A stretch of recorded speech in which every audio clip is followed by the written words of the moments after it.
Folks, Black Star Network is. Hold no punches. I'm real revolutionary right now. Support this man, Black Media. He makes sure that our stories are told. We have to keep this going. The video looks phenomenal. See, this difference between Black Star Network and black-owned media and something like CNN. You can't be black-owned media and be scared. It's time. Bring your eyeballs home. You dig?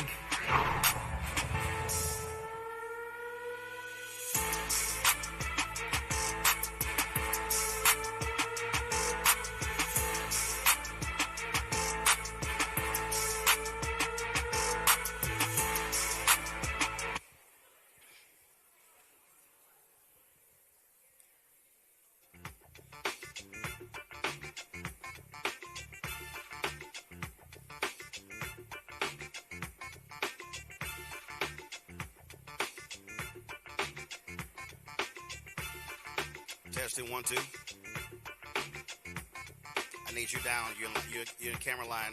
You're in camera.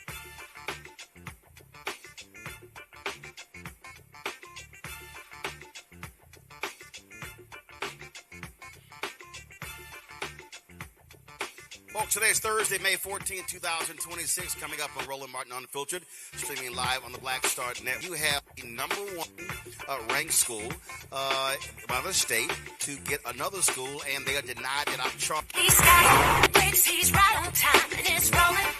For bass. Too much treble, I need more bass.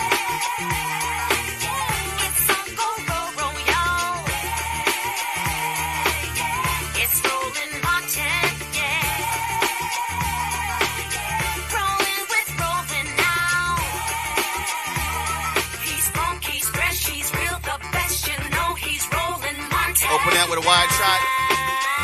Opening up with wide.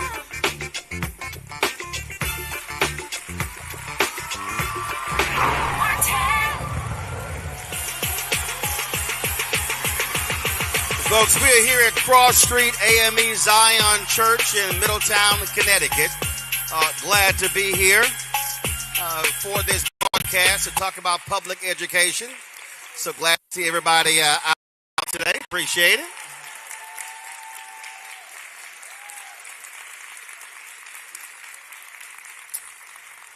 Certainly appreciate it, and I'm certainly glad to be here, folks. Anyone knows me knows that education is hugely important, often emphasized. We talk about it on this show. It's always been paramount. My parents made it perfectly clear that education was the most important thing for their 5 kids. And when we talk about where we are now, we've seen how education has shifted in this country. It's not just the sole delivery system of public education. We see the advent of public schools, private schools, charter schools, online schools, magnet schools, home schools, you name it. My position has always been the same. If it works, I support it. But if it doesn't work, then we should not be continuing doing the same thing over and over and over again. And again, there were a number of people, African American, who said, why are you doing this? Why are you supporting this? And I said, my position is simple.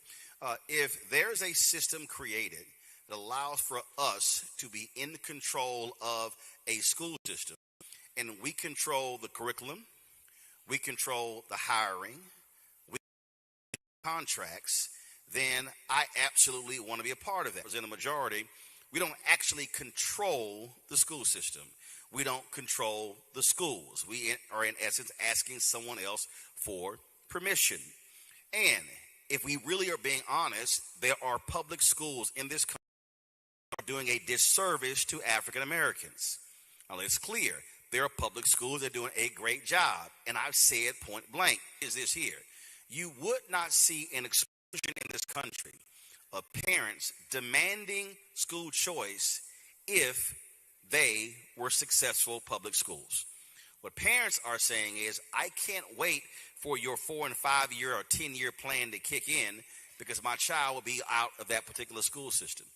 And so over the last decade, I've traveled this country and have gone to Memphis and have gone to Friendship Public Charter School in D.C. You've got Gestalt in Memphis. I've gone to others as well, talking to educational leaders about how we take control of our education. And for a lot of people, that's been controversial. You've got black elected officials who, many of them largely funded by teachers' unions, that do not support charter schools. And I've made it perfectly clear, this is not about elected official. This is not about a teachers' union. It is not about anything but the education of children, specifically our children. And we know, based upon the data, that when our children do not get a quality education, especially K through 6, they're more than likely to have bad outcomes as adults. You travel anywhere in this country, and you go to any prison system in this country, you're guaranteed to have upwards of 90% of those folks in prisons who are functionally illiterate. That means that they will not be getting the right education. If you go to a lot of major cities, I remember when City College of Chicago, we're spending $40 million a year on tutorials. Now that was tutorials Chicago. That right there speaks to the crisis that they had in their school system. And we can see that salaries and their education involved in the criminal justice system. They're more likely to move on to go to college. If they don't go to college, still go on to other forms of education to be able to take care of their families. But if you have an awful education, the likelihood is you're going to be a ward of the state and have to be assistant in so many different ways. And so when we talk about this issue, it really should be number one in every black poll, in every black household. This is the issue that we should be demanding answers. Honest today with black kids and other children who are grossly unprepared for education. Our kids are coming to kindergarten and first grade not being able to speak basic words that should have been the case when they were 3 and 4 years old. We're having kids being sent to school with developmental problems, with behavioral problems, causing so many issues. They're impacting the education of the other kids. And so this is about having an honest conversation about what is happening in our community, but also specifically what's happening here when it comes to how you can be a top-ranked school, how you can go through a process and living in this so-called MAGA world where it's about merit, they claim, how you can rank number one and still be denied the opportunity to launch another school. So the next couple of hours, we're going to talk with education leaders and community leaders here about this very issue and how we can properly organize and mobilize our community to make it clear to those elected officials who are state representatives, state senators, who are education leaders, even the governor, that if you don't do right by us, then we will do what's necessary to take you out at the ballot box. So with that, let's kick things off with the founder of Capital Prep, Dr. Steve Perry. Put your hands together for Dr. Perry.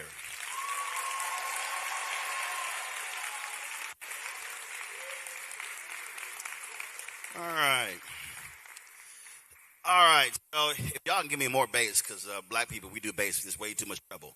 We'll talk about your lawsuit against the state. We'll get into that a little bit later. But let's talk about this idea when I talk about school choice is the black choice. And you and I have been on panels all around the country. We travel around the country. And it still is amazing to walk into rooms. And they could be all black rooms. And it's 80, 90% against until you start walking through the data. And they start hearing about schools. Because a lot of people, they assume their schools are great. Or at least good. Then when you start breaking down the data, then they go, oh, I didn't realize it was that bad. And then you start breaking down the historical data going back 5, 10, 15, 20, 30 years. And I've seen rooms completely flip after a 2-hour conversation. First of all, is the mic on? You got to turn the mic on. There we go. I'm a rookie at this. So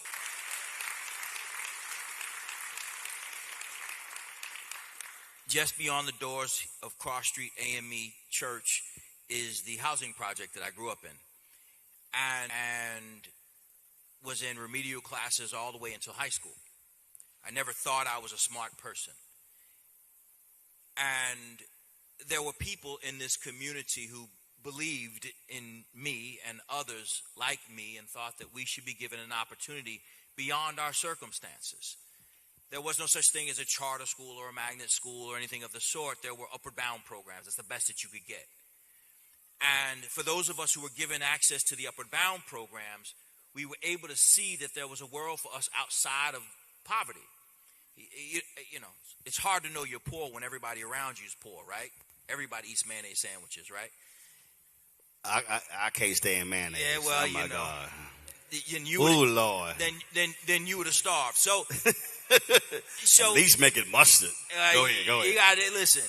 We would have got you a sugar sandwich. So what ended up happening was, as I've had the opportunity to go away to college and graduate school, I started to be in these places where I recognized that the people that were in those schools were not smarter than I was. They just spoke differently than I did. They may have conjugated verbs differently. They didn't think at a faster pace than me. And so when the opportunity presented itself to change the trajectory of some children's lives in Hartford by creating a school, we did that.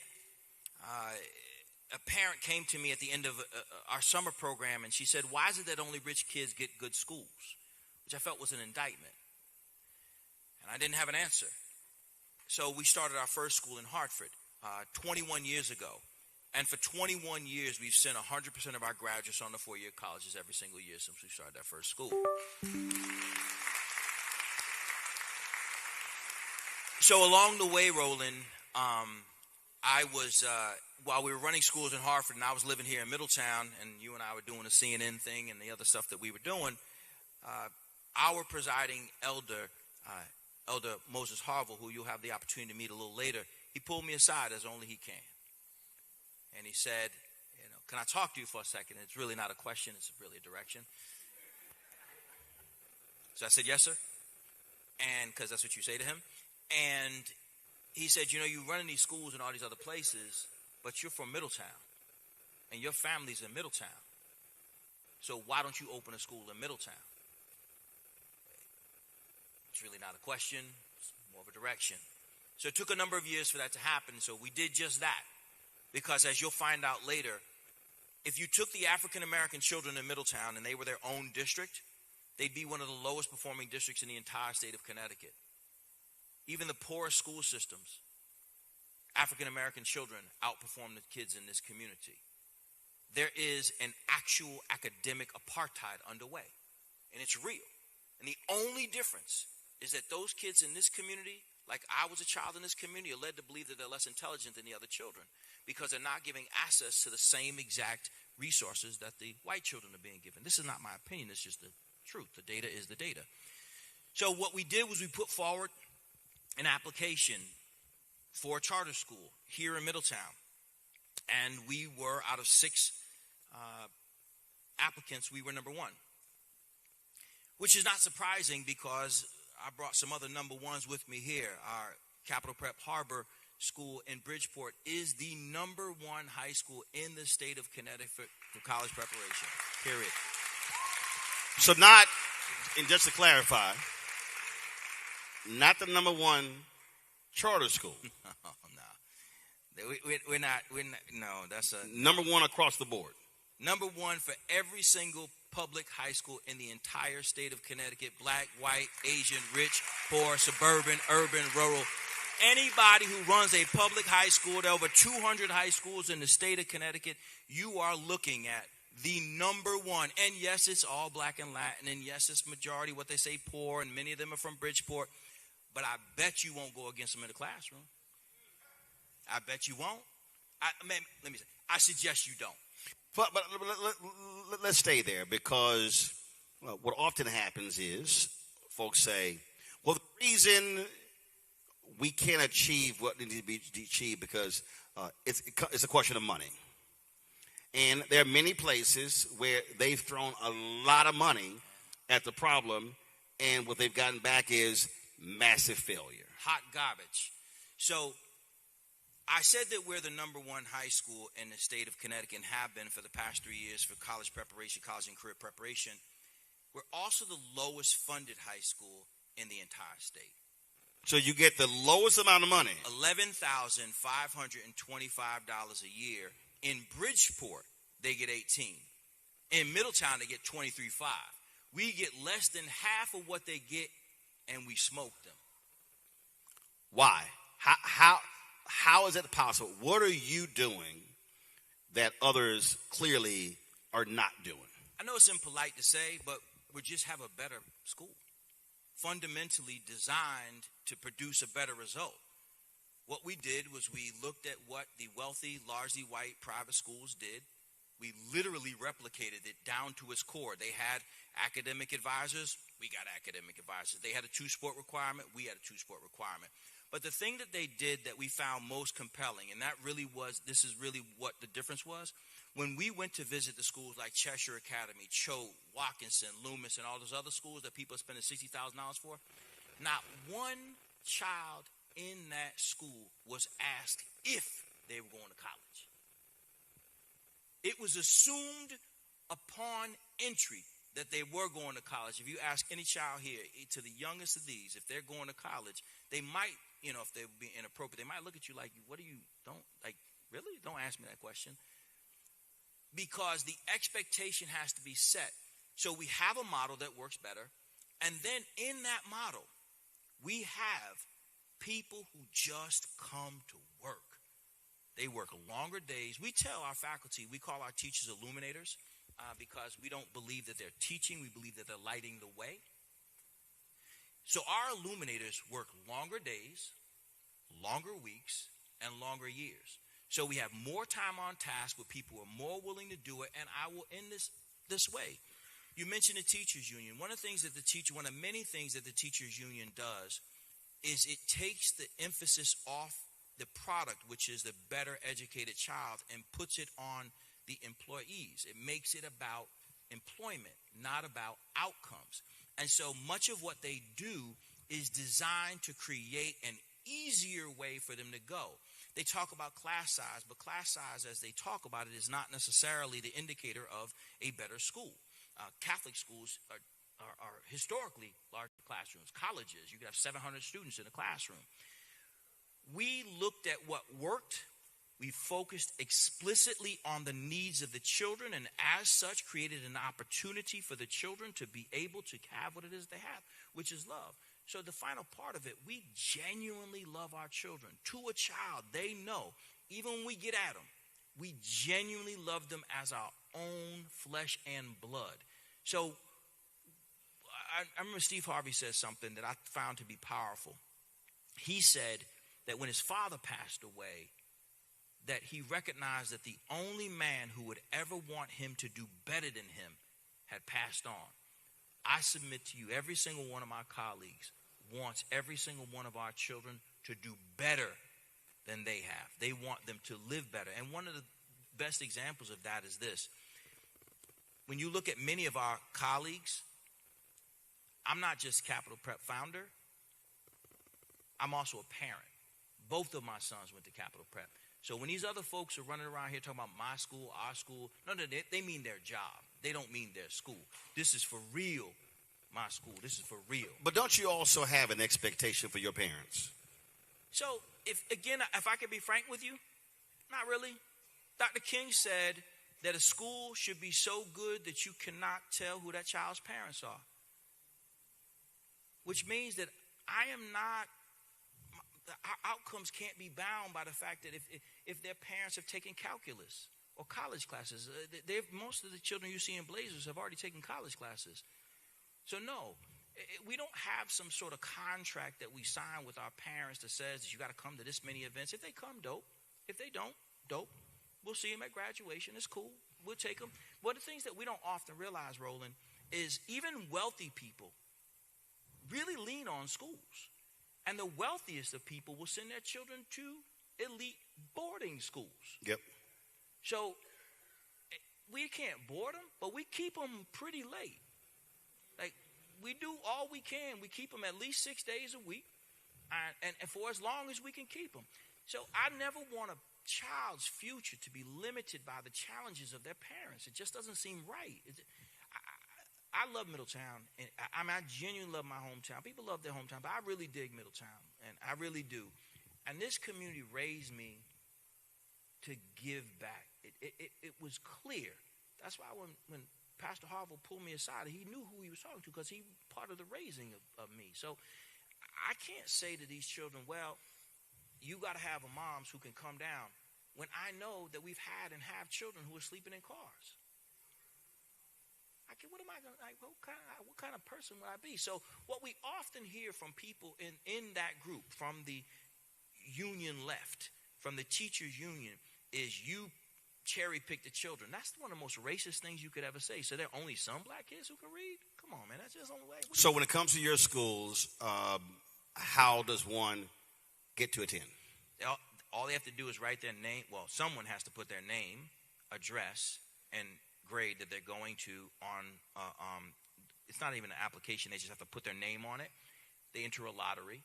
They're randomly selected. And I wish it was some fancy lottery like they used to do back in the day when you and I were running around talking about this thing throughout the country. Like you stand in front of everybody and there's the balls in there and you do all that. No. It's really pretty unimpressive. You just press a button. The person who presses the button is here. He's like, yeah, you're still impressive. To me as a person, you're very impressive. But what you do is not that impressive on that day. So they just press a button. And it just orders the children. So to be very, very frank, there are 500 children right now in Bridgeport who want to get into Capital Prep. We cannot accept them. So So in Bridgeport, how many students in that school? So we have 786. In the grade levels? Kindergarten to 12th. K through 12, 780 in Bridgeport. Mm-hmm. Your other schools? So we have school in Harlem. It's about 200. We have school in the Bronx. And that one has about 600. I can see all the people looking at me mouthing the exact numbers because they're just those people. And then we're opening a new school in New Rochelle. It will be K to 12. And then our original school is in Hartford, and that's also a K to 12, pre-K to 12. And in your school, all house one building. So the school in Bridgeport, there are two separate facilities. There's one in a closed Catholic school, and there's one in a closed. You guys wouldn't have known this, but it's a closed mental health facility that we rehabbed to the best of our ability. And they will tell you that they do not have science labs. They will tell you they do not have a gym. They do not have fields. But they're the number one school for college preparation in the state of Connecticut. So when we talk about, again, education development, and when you look at the demand, you said 500. We chatted before, I guess, a couple of years ago. I forgot which one of the schools. Y'all hadn't even picked a location, and you already had a waiting list. What that says is that the demand is there. What parents are saying is, I want that. I got this over here. I want that because that ain't working. They do, but here's what happened here in Middletown. Middletown came out, like you see here. They're deep, right? They came out and they said, we want that. Over 500 people came to a gymnasium on a weeknight, a Tuesday. And they spoke their voices. And they said proudly what they wanted for their children. And in so doing, they created an opportunity for a school to be opened. And in the dark of the night, at 11:48 p.m., the state senator, who is deeply connected to the teachers union, and the teachers union president, who's also a state senator, decided that they were going to take the money out of the budget for the school. They had no meaningful opposition to the school, none at all, and even went so far as to try to get us, before doing that, they tried to get us removed from the Board of Education agenda, so they wouldn't even allow us to be voted upon. This is why what's important is because this person, his name is Matt Lesser, he is a person. What's his title? He's currently state senator. He's the state senator for this. He's a state area. senator for this district. So I just want to be clear. So the state senator for this city blocked the network with the number one public school for college prep in the state. He absolutely did. To open a school in his district. Not only did he is still. So there's $4.5 million that was supposed to come to Middletown to create a new school, to replicate a school that's among one of the most successful in the state's history in our hometown, that is widely supported by the community. And for reasons that only he knows, he has worked the back channels and has gotten the money removed from the budget. Now, that's an illegal act, and that's why we're suing the state. But the point is that even when you have, and we teach our children this, even when you have the best application and the highest performing school, our children will tell you, I said this to them just yesterday, you still got to be twice as good. I said to them, if I'm going to be the only person who tells you this, you got to still be twice as good. It's not enough for you to be the best. You got to be twice as good, because somebody can come behind you and do dirt. And so that's what happened. Why we're here today, instead of being here celebrating the second graduating class, which is what we should have, we're still fighting for a school that we earned. They earned it. So the money was allocated in the budget. The money was there. The money was allocated by lawmakers. The money is still there. It's not. I appreciate you asking the question, and I only make a slight correction because tense is important. The money is still in the budget. The money is still available. This is a decision that the state legislators have made to use the state's budget as their own personal cupboard. And quite frankly, to go against the will of the people. The people have spoken. The people who also pay taxes. The people who also pay taxes, and I dare say, who at one point called this gentleman an ally. Right? Call him an ally. But you know somebody's a real ally when you want something that they don't want to give you. You get to see really where their heart is. So we're here because of this.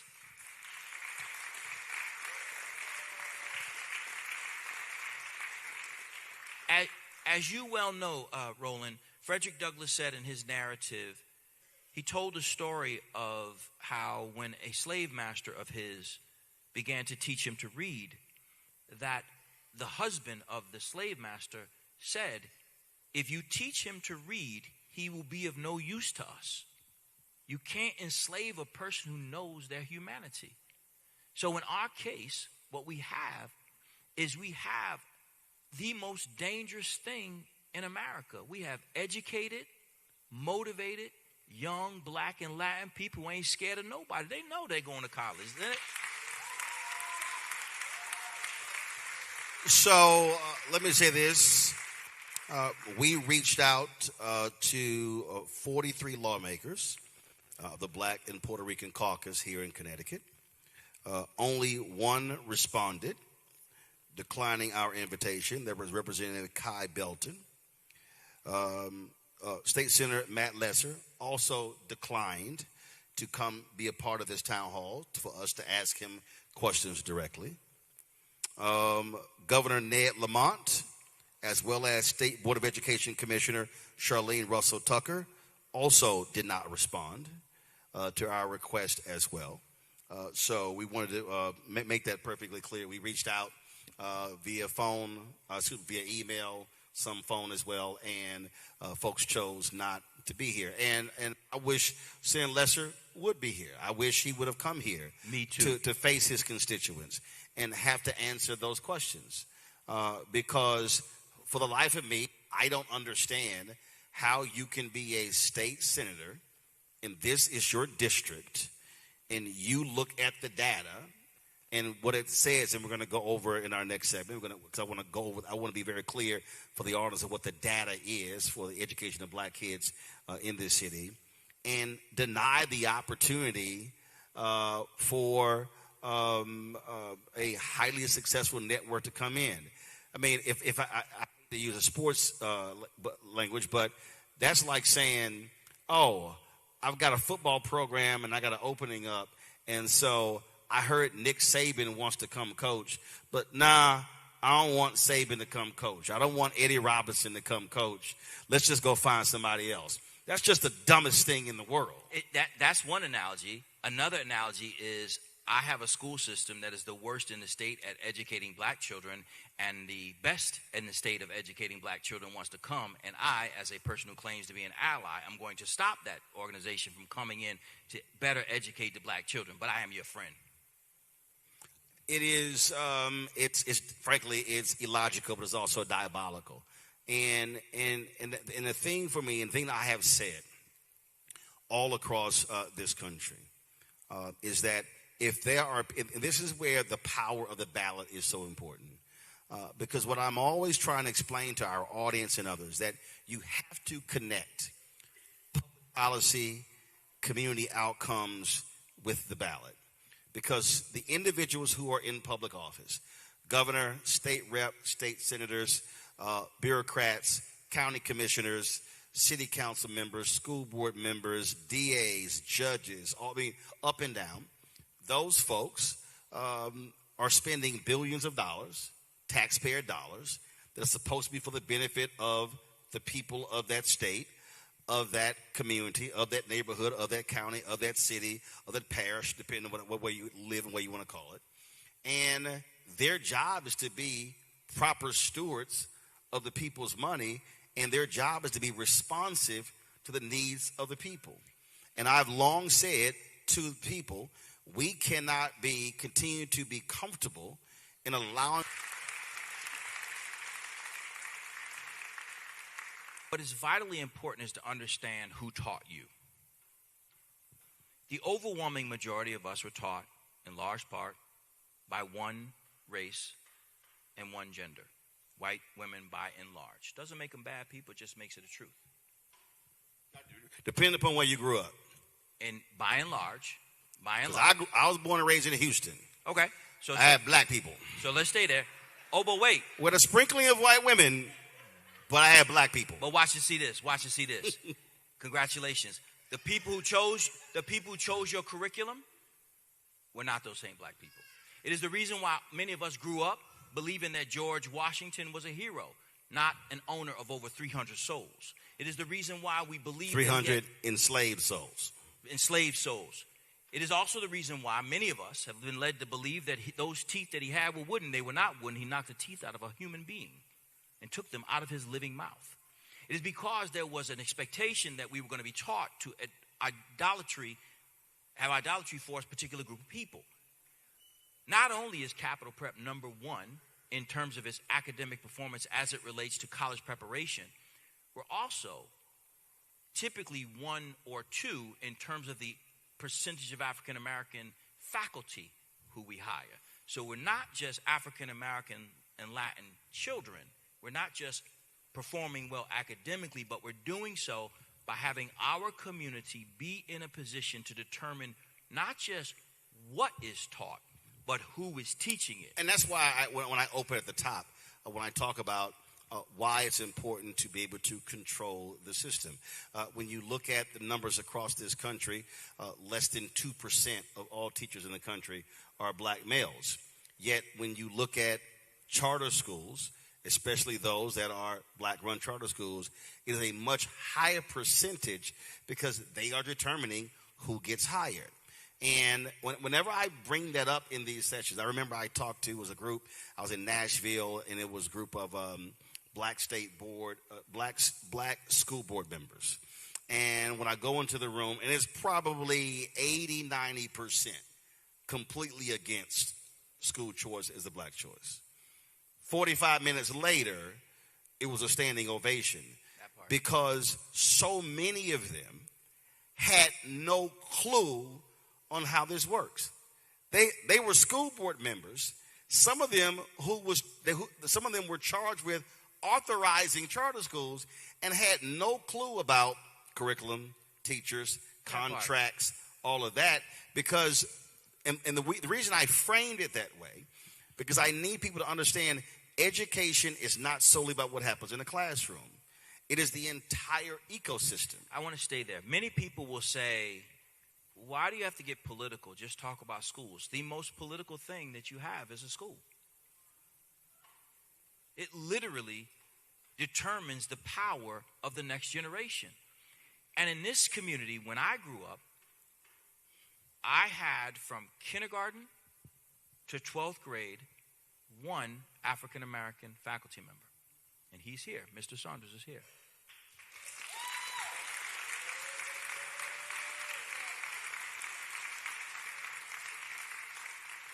When I was majoring in African-American studies, when you light-skinned, Roland, you got to really push in this thing. So this might be one of the only places that people do know, in fact, that I am black without me saying it. But the point remains that it does matter, not just for African-American children, but for all children, that you recognize that having different perspectives is important to learning. It's just a super cool thing. I wish more white kids could go to schools where they could have access to more and more African-American faculty.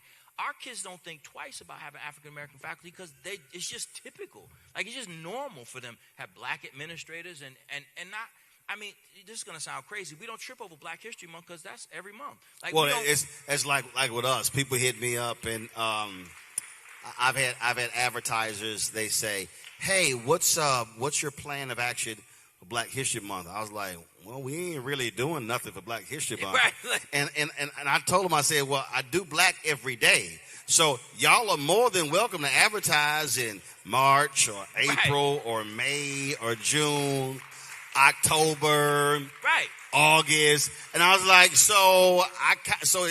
not. I mean, is we black every day? It's what you have to do when you have to remind an organization that there are African American people in this world. You don't have to remind us. We're pretty clear on that. And one of the things that's cool is some of our kids have referred to our school as a historically black high school. We'll take that. We are proud, not in absence of others, but in presence of ourselves. We are proving that it can be done. If there's ever a question, can a school founded by, run by, supported by African Americans in a poor community whoop the pants off of the wealthiest, whitest schools in the United States of America? I say, yeah, I got proof. And when you...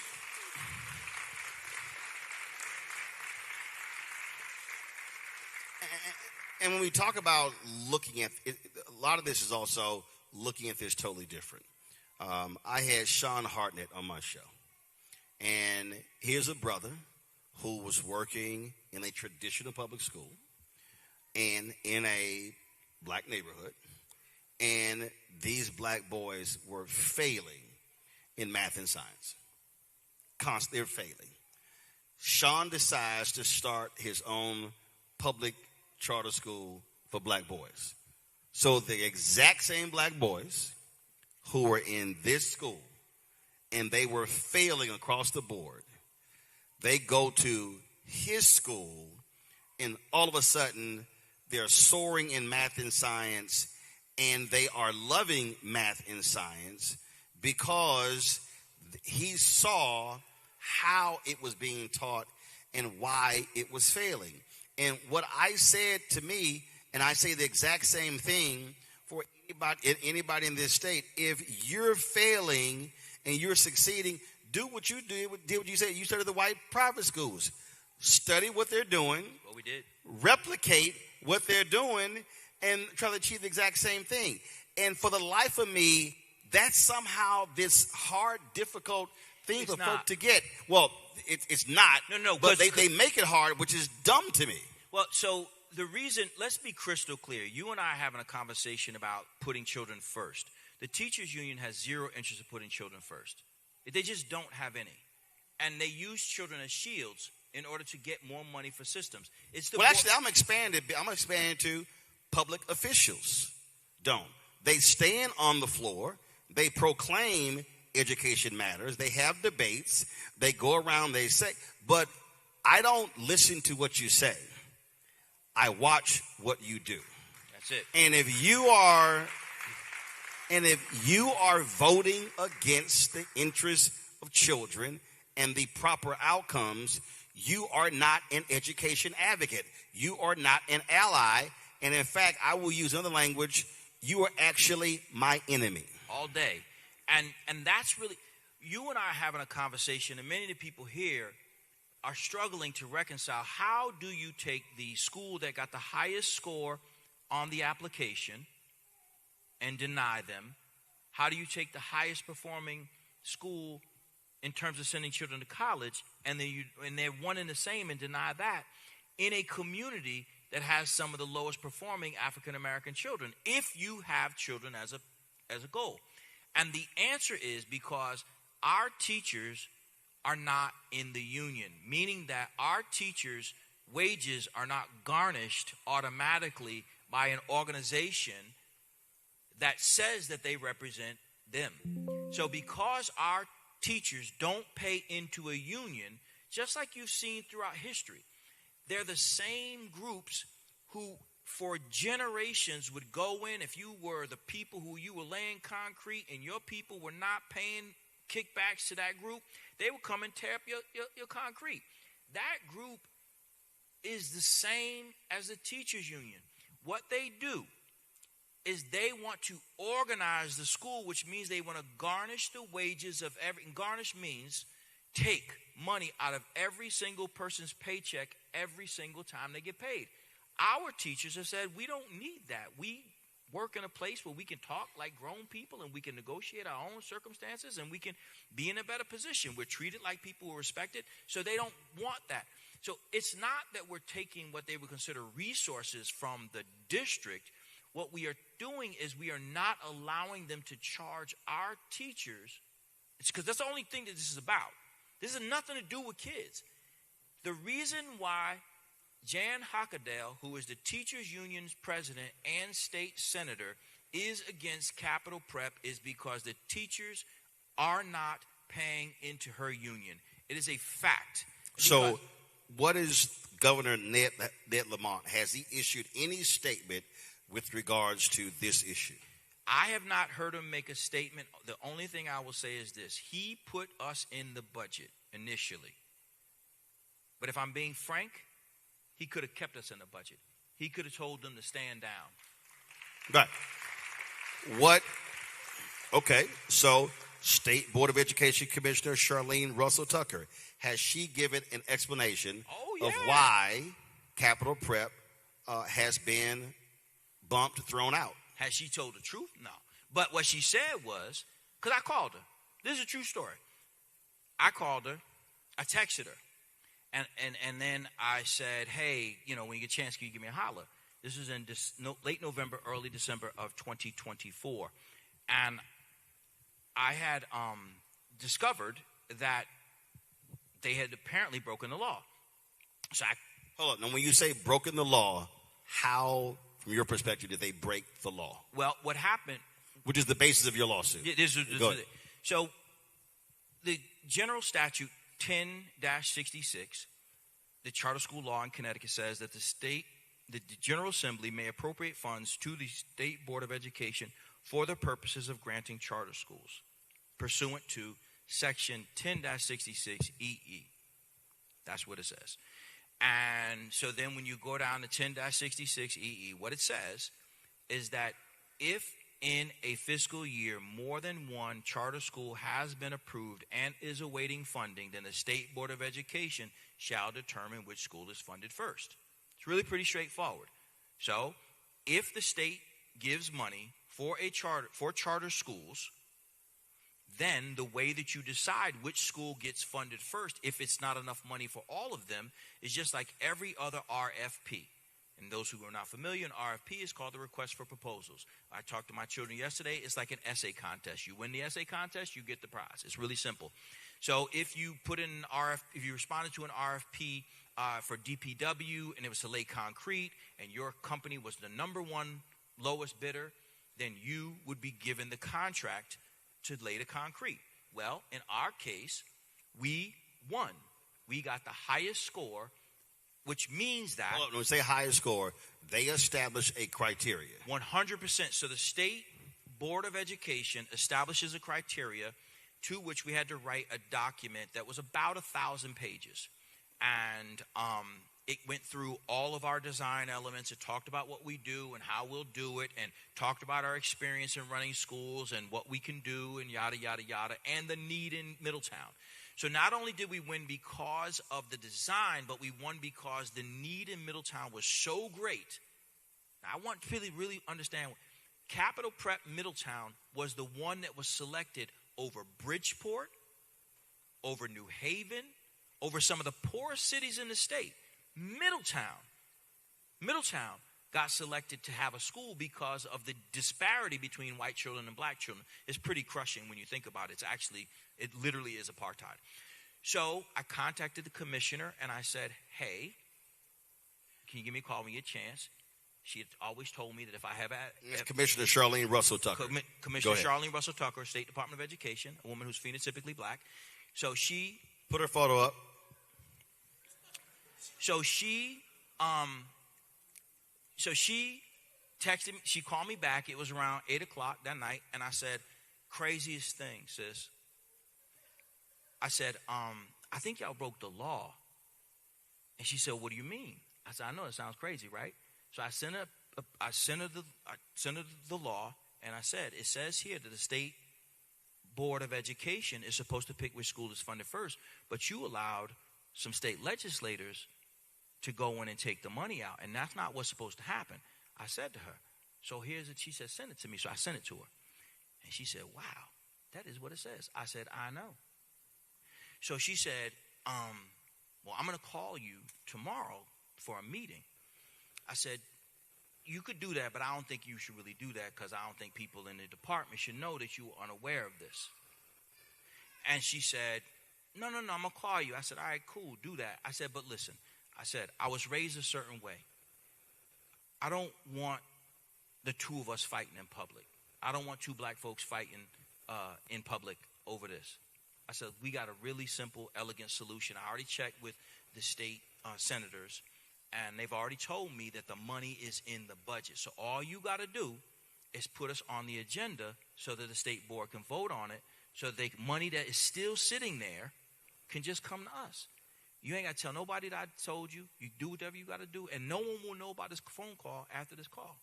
She said, "Let me get back to you on that." And I said, "That's super cool." I told her the last thing that I want is for you and I to be fighting in the streets. I said, "Actually, that's not the last thing I want. The last thing I want is our school to not be open. So if you can avoid that last thing, we can avoid the first thing." So she said, "Cool, that was it."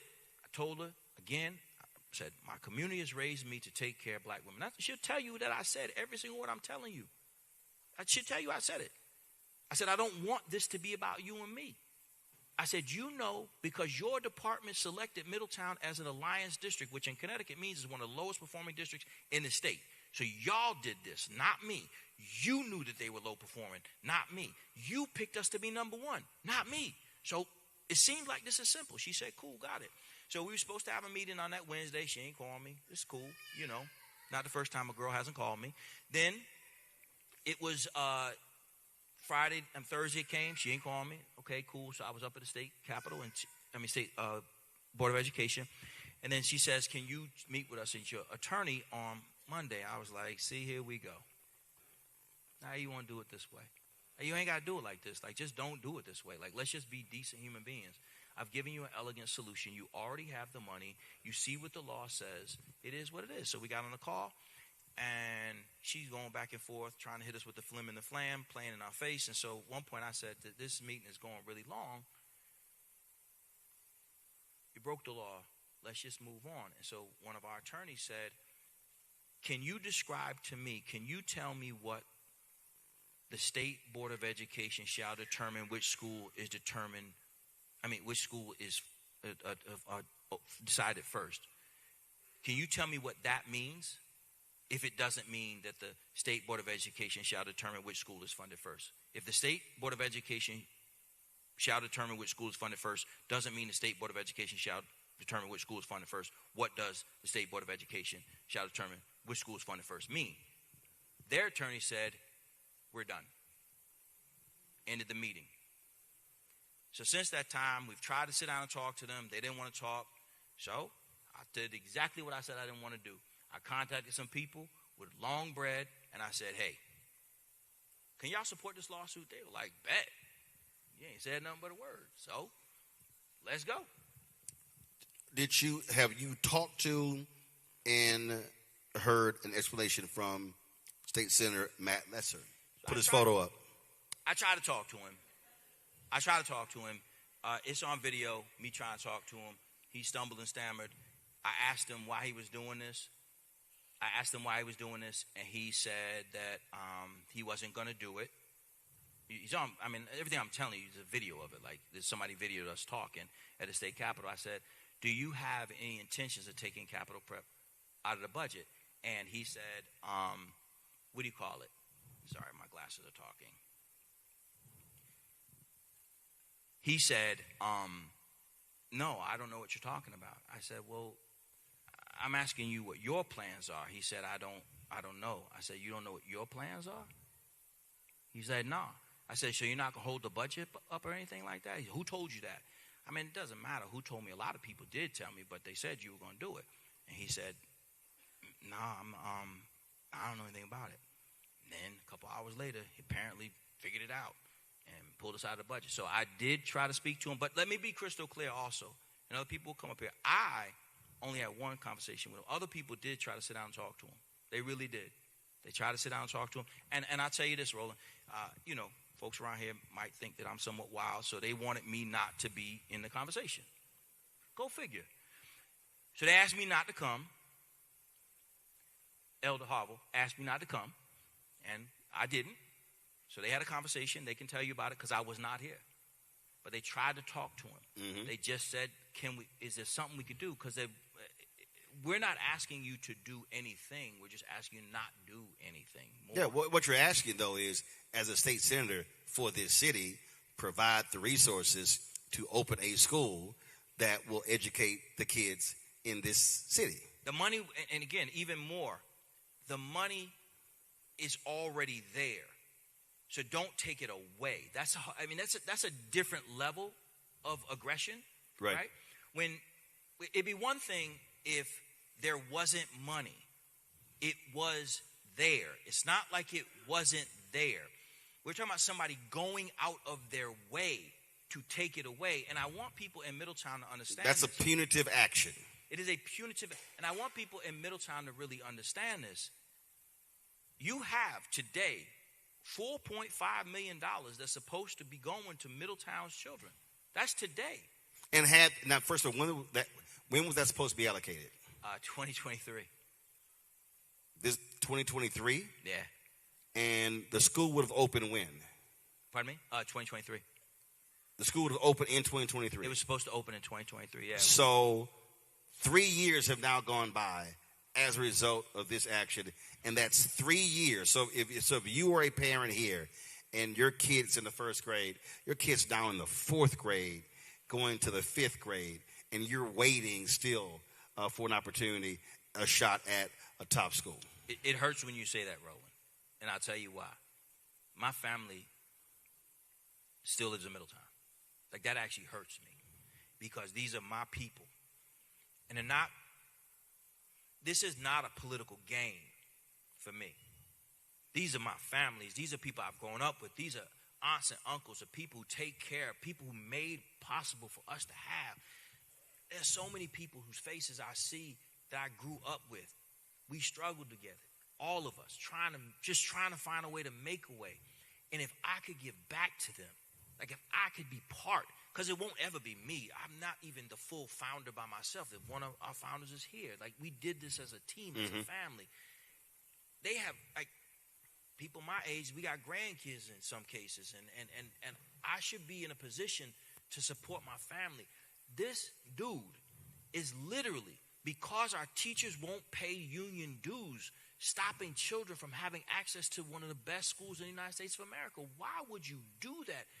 To what God do you pray with? You can feel comfortable knowing that you've done that. This is not about politics for me. It's about children. I don't make any more money because we get more schools, and quite frankly, I make less because I got to drive further and further. The Middletown school is going to be 2.5 hours, almost 3 hours from our Harlem school. The school day is only 7 hours.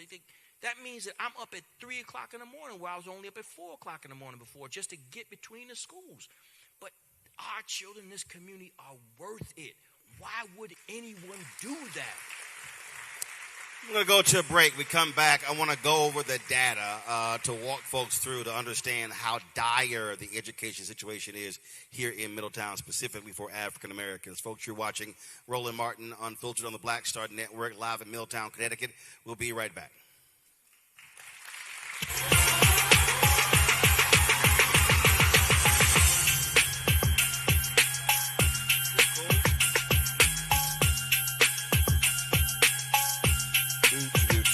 Next, A Balanced Life with me, Dr. Jackie, a relationship that we have to have.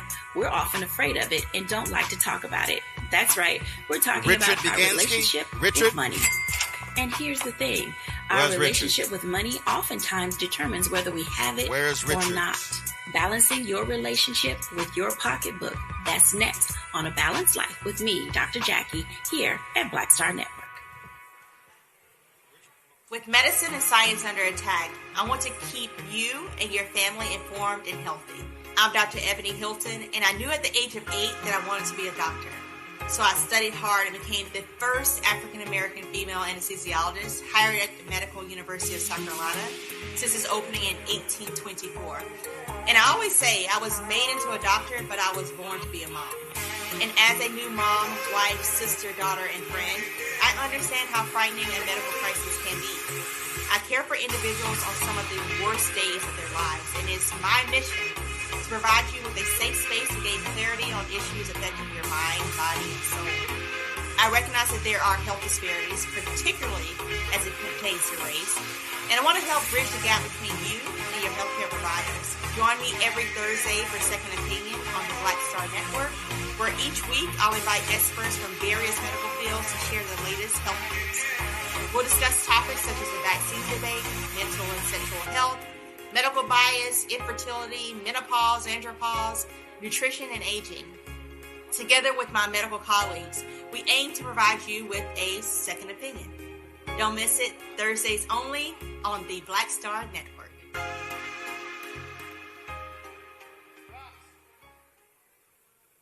This is Bill Duke, and you're watching the Black Star Network.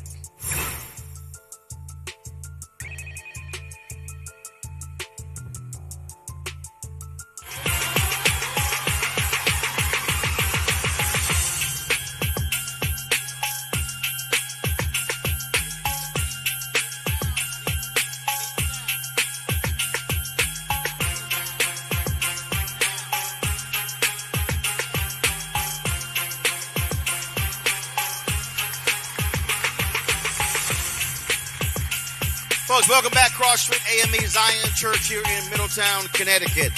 Joining me right now is Richard Begansky Jr., Senior Executive Director for Data and Accountability with the Capital Preparatory Schools. Richard, glad to have you here. So let's walk through the data. How many students are here in Middletown schools? How many students? Over 4,000. 4,000 students. Racial makeup of the 4,000 students? I think it's like 30% Black and African American, 30 or 40% Hispanic, and then the rest are white. Gotcha. So majority Black Latino school district. Yes. All right, let's walk through the numbers. How dire is it? It's bad. You mentioned earlier in the show something about looking at data and going back 15, 20, 30 years. And so the data that I looked at for tonight and basically for all the comparisons for the state that we put together is looking to start from when Capital Prep and Bridgeport started, which was 14, 15. And so if we take a look at the last, and again, like the challenges are is that it's not just at the elementary and middle school level, it also bleeds into the high school. So since that time, there have been... So K all the way through 12. Yeah. Got it. So state testing in Connecticut is probably like a lot of states where they take a look at and compare, or they look at proficiency rates for grades 3 through 8. And so when you compare the white performance on state exams since 14, 15 to now, and you look at the average gap, so the achievement gap is how whites or subgroups perform. So for tonight's argument, we're taking our conversation, we're looking at the difference between black and white. And on average in ELA, that's 32 points difference.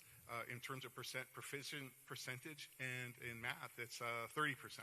So it's a giant disparity over that time. And then for Hispanic students, it's a little bit better, not a whole lot, but 28% percentage point difference average each year in ELA and 27 points in math. I will sit this here when it comes to white and black SAT scores. 152 points, white and Hispanic 149 points. Yeah, that's the average difference over that time span. So it's from 14-15 to 24-25. 152 points difference in average SAT scores, and for black and African Americans, and then for Hispanics, 148 points. So, I took a look at some website that says, okay, if you put in this SAT score, it'll open up, or it'll show you what are the schools that you would be able to apply to, or that your SAT score would fall within the window of their eligibility. And for the white students who averaged in Middletown over that time frame about 991 on their SAT scores, they have the opportunity to apply to or 680 colleges or so. Or that yeah, I have it. So white students they would have 621 college options. Right. So 621 colleges fit that. The 991 fit within there. And so when you look at the black and African Americans, black SAT score will be 838. How many options? I think 70, 78. 78. Yeah. For Hispanics, 841, 94 college options. Yeah. So white college options, 621. Hispanic college options, 94. Black college options, 78. That is huge.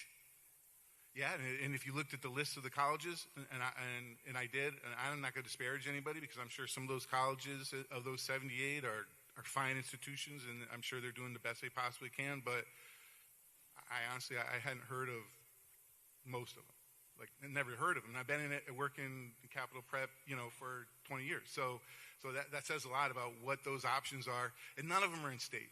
So if you go to school in Middletown and you're really close to your family because your support network is here, and that's what your family is relying on you and you're relying on them, you don't have the option to go to school in Connecticut if you go to school here. Everything was in Mississippi, Oklahoma. Those are great states, I'm sure. I don't want to live there, but I think that I don't know how many of our folks want to go there away from everybody unless they already have family. Well, not just that. You also have to factor in going there, out-of-state tuition, travel, back and forth. There are a host of other issues that come in, economic issues that are in play. Let's talk about, again, when we look at the data in terms of how Capital Prep outperforms other folks. Explain Capital Prep Harbor outperforming Bridgeport on the ELA. So first of all, I hate acronyms. So what is the ELA? So the tests are broken into two parts. ELA stands for English Language Arts, and then the math is obviously math. So when it comes to Capital Prep Harbor, outperforming the host district Bridgeport, how many years? All 8. 8 out of 8 years in ELA, 7 out of 7 years in math. Yes. Harbor performing better than Middletown. 7 of the 8 years in ELA, 7 of the 8 years in math. 7 out of 7 in math, just because our first year that we existed in math, the data is suppressed. So all the data that you're accessing or referring to is public data. It's on edsite.com or edsitepublic.com. So everybody can look at it.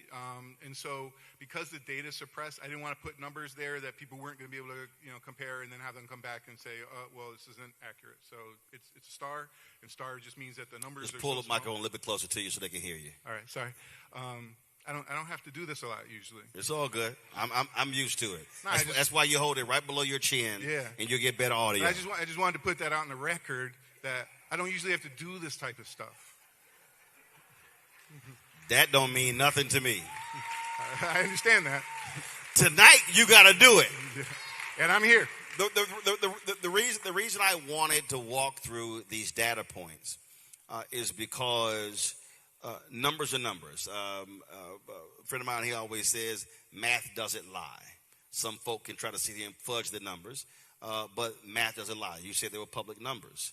And it speaks to the issues that we have, that if in this city, if it continues at the current rate, that means that the next generation of black children and Latino children in this city are going to virtually have, I won't say no options, but severely limited options in the future. And then what that means is that's going to limit their economic opportunities, which means is that's going to be a hardship on their families. And then if that continues, that means their children are going to come through the exact same school system, have the exact same hardship, and now what we've done is created generational poverty solely based upon how they're being educated. That's what these numbers show.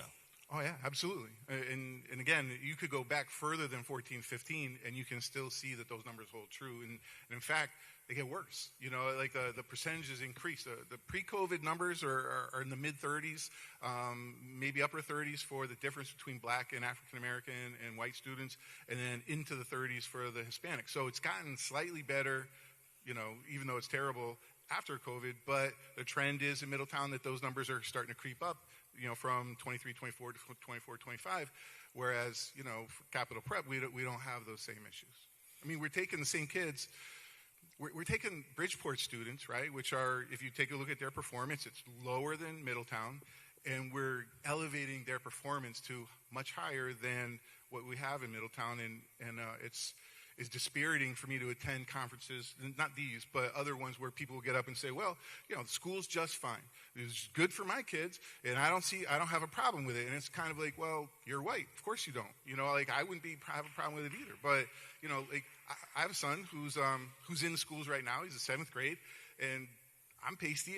I get that, but he's not. You know, my wife is Hispanic, and I'm really, really worried. And I think about it a lot at night. Like, well, what's going to happen to him? Like, what options is he going to have? Because, like you said, I mean, like, maybe we could have him go to a Catholic school. You know, we don't practice, but, you know, like, I understand that there's all types of religions in Catholic schools because they want different options. But, you know, that comes with a cost, and not all of his friends are there. And so it's just, it's hard. It's hard to be a parent, and it's really sucks that to live in a community where it's spoken. It said, hey, here's something we want. I want this. I want to have options. And yeah, we can't because there's people who don't know the numbers and aren't actively participating in what's best for kids. They're just acting what's best for self. And then what that does is, again, it's forcing parents to now have to spend more of their income educating their kids when they're already paying taxes going into a public system. And here you have an option that is not a private school option, that is a public charter option. I think that's one of the misnomer for so many different people when people say who don't even understand charters. When you say public charter, they mean that is a public school. They have to be accountable to the state, accountable to standards. In fact, depending upon the state, you actually have more rigorous standards in public charters than you do have in traditional public schools. Yeah. Part of what I have to do is work with accountability, and so you're 100% right that there are rules and there are achievement and benchmarks that we have to achieve that the public schools don't. If the public schools don't have certified staff, no big deal. You know, they'll hopefully get it next year, you know. But if we don't, then it's a real big problem. We have accountability, corrective action. So we're on a corrective action plan. So we have to lay out to the state 3 times during the year what our plan is, what are we doing, what's our progress, and then make adjustments to it and say, okay, well, here's what we're going to do afterwards. And then again, do that. We do that, at the beginning of the year, like October, November, then we do it again in February. I just saw that then we have another one due in March and the beginning of June. And so, you know, they look at our suspension numbers. Oh, they're too high. Okay. Like, you know that our numbers are pretty similar to other schools just like us, you know, and in fact, we're probably a lot better in some areas. Doesn't matter. You know, we're on corrective action for that. So again, we have to keep the data collected, explain what a student did, what their infractions were, and send this plan, and then it gets rejected, then it comes back to us, and then we have to, okay, well, what is it that you would like to see, and then put it in, and send it back to have it rejected. So it's going back and forth, but some of these other towns, they have really high suspension numbers. It's like, they might say, well, you have to attend a conference, and then hopefully that's better next year. But you're right. The accountability on us is much higher than it is for public schools.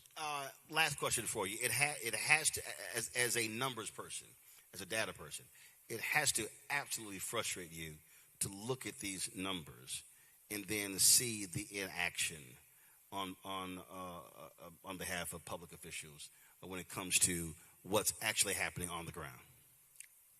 It's I don't know how to say it other than it's the exact opposite of elation. Like when we have our graduation, when the work that Dr. Perry and I did, we watch the kids come across in graduation, or when we at the end, we have an aisle just like this, we line up on both sides, we high five and hug kids, the graduates as they go through. That's as good as it gets, right? That's on top of the mountain, but when I'm here and then I see my son and his friends and they're playing and they're doing stuff, and I'm just like, you're hit, you're hit, and you're hit. You're gonna be okay because you look like you could be white, but the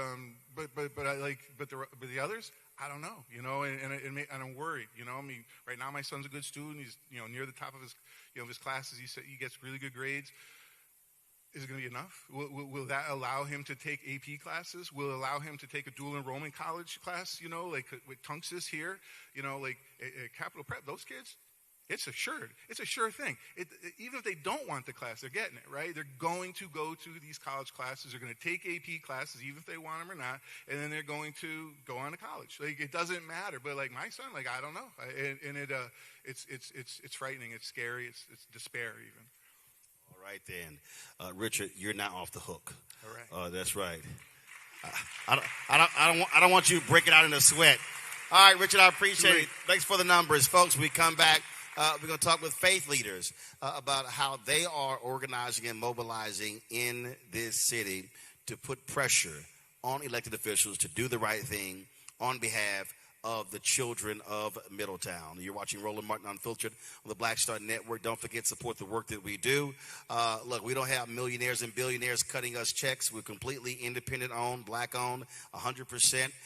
It's about speaking to the issues that matter.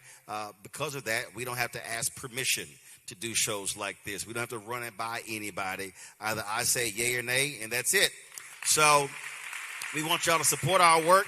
Join our Bring the Funk fan club. We purposely do not have a subscription. We don't put our content behind a Patreon wall because we want our content to be widely available and free and accessible to everyone. So your support is critically important. We've had 47,000 donors since we launched this show 7.5 years ago, and so our goal is to hit 50,000. And so our ask is simple. We ask folks to contribute on average $50 each a year, which is $4.19 a month, 13 cents a day. You're supporting this show and the 5 other shows on the Black Star Network. And so if you want to do that, use a Stripe QR code. You see it on the screen. If you're listening, go to blackstarnetwork.com.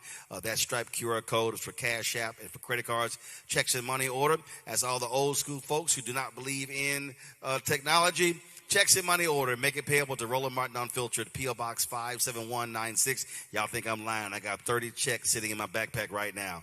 P.O. Box 57196, Washington, D.C., 20037-0196. PayPal is R. Martin Unfiltered. Venmo, RM Unfiltered. Zelle, Roland at RolandSMartin.com. Roland at RolandMartinUnfiltered.com.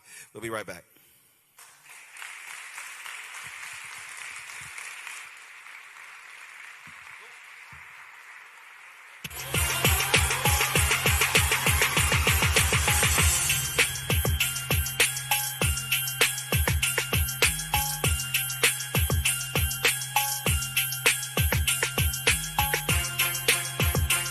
To erase black political power since Reconstruction. Now the Supreme Court is helping them finish the job. First came Shelby County versus Holder in 2013, the ruling that gutted the Voting Rights Act. Then came Brnovich in 2021, another ruling, another piece torn away. Now comes Calais, the case civil rights leaders warned could cripple the last major federal protection against racial vote dilution, and within days, Tennessee eliminated its only majority black congressional district. Louisiana, South Carolina, Alabama. The same strategy is spreading across the South. The old Jim Crow used poll taxes and literacy tests. The new Jim Crow uses gerrymandered maps, voter roll purges, polling place closures, and court rulings that make black communities politically invisible. But this story doesn't end in a courtroom. It moves to Selma. May 16th is a national day of action. Faith leaders will gather at the Edmund Pettus Bridge at 9 a.m. A mass rally follows at the Alabama State Capitol from 1 to 5 p.m. 1965 was Freedom Summer.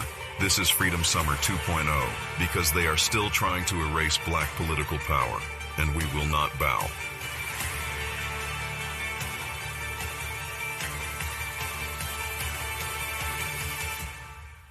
They've been trying to erase black political power. This is Bill Duke, and you're watching the Black Star Network.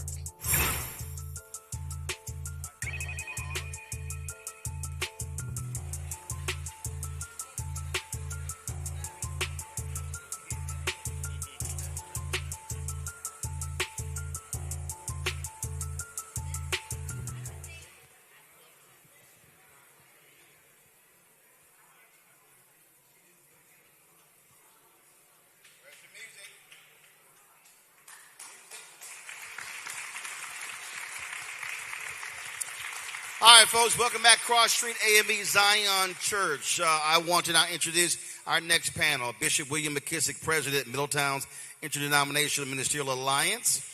Give it up.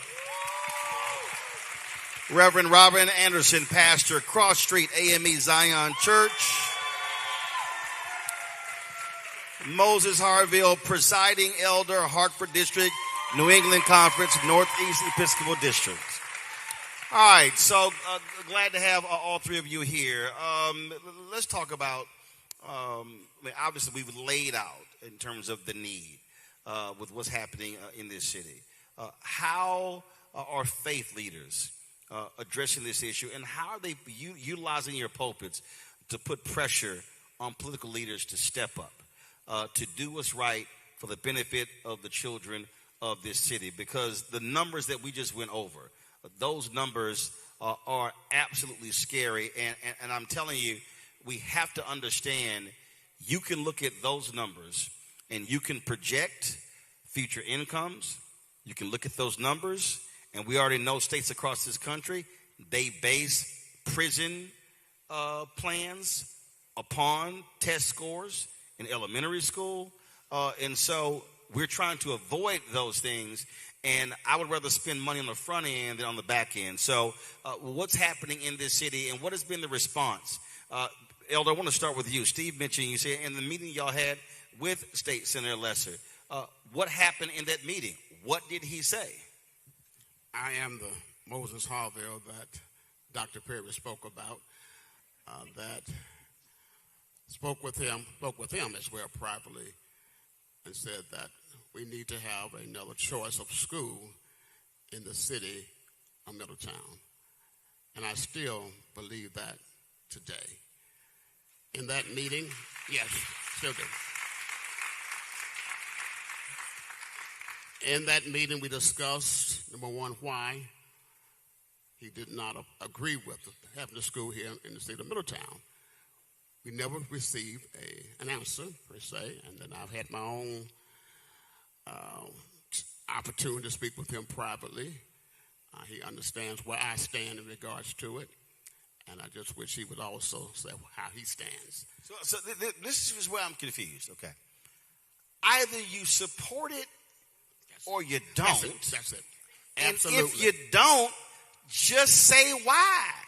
Just say, I don't like him wearing bow ties. I mean, just give an answer. And to be truthful, I would have no problem with that. Just don't try to stop it from happening. I have no problem if you desire not to have it here.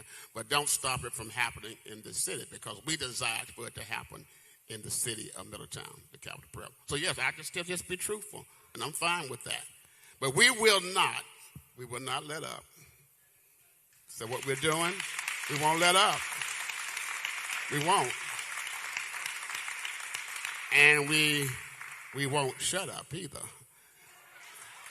In regards to what Capital Prep has to offer for our children, this is about the children. It's really not about us. It's about the children of the city. They have better opportunities, and that is what we're fighting for. I'm from Birmingham, Alabama. I know about struggle. I know about challenges. And I know about opposition. But we do not give up. For a good cause like this, no, we will not give up.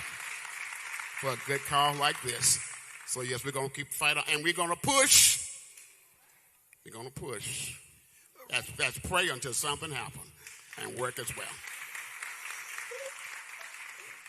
Well, Robert, I believe in two types of push. I believe in pray until something happens, and then the something happens part means push you out of office. And the reason that has to be put front and center.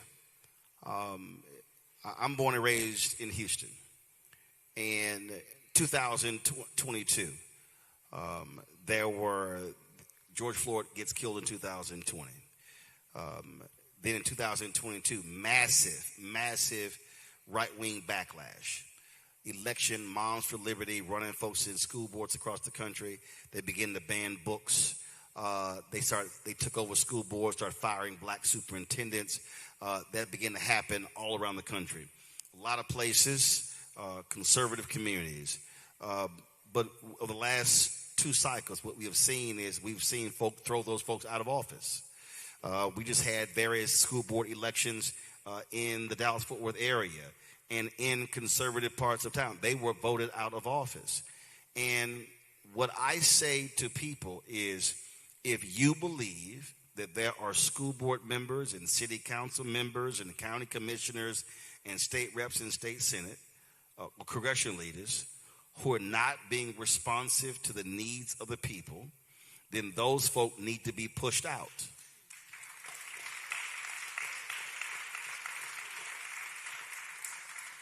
What are you hearing from other ministers in this city? Are they as frustrated that this has gone on now for 3 years and going towards a fourth year? That's you. Yes, sir. Only one rabbit on this panel. I think everyone, what I've seen is that the ministers here in Middletown have continued to mobilize and also have continued to speak out, on the fact that we're not going to stop until we have the Middletown Capital Prep School right here in Middletown. It is the right thing to do. As the data was also presented, and also as we look at even our children that are not in the top percentile, and we have some bright children, and there's no reason why our children, black and brown children, should not be in the top percentile of the school system here in Middletown, Connecticut. We also have our African American males, which I always remember that segment that we did, what did it mean to be black in America? And one of the things they talked about was the fact that our school system fails our African American males. And so Capital Prep has a record that shows that they have lifted our African American males. And when they were on that pipeline saying that they may go to prison or that they would be illiterate, they're in college right now. And some of them are actually graduating.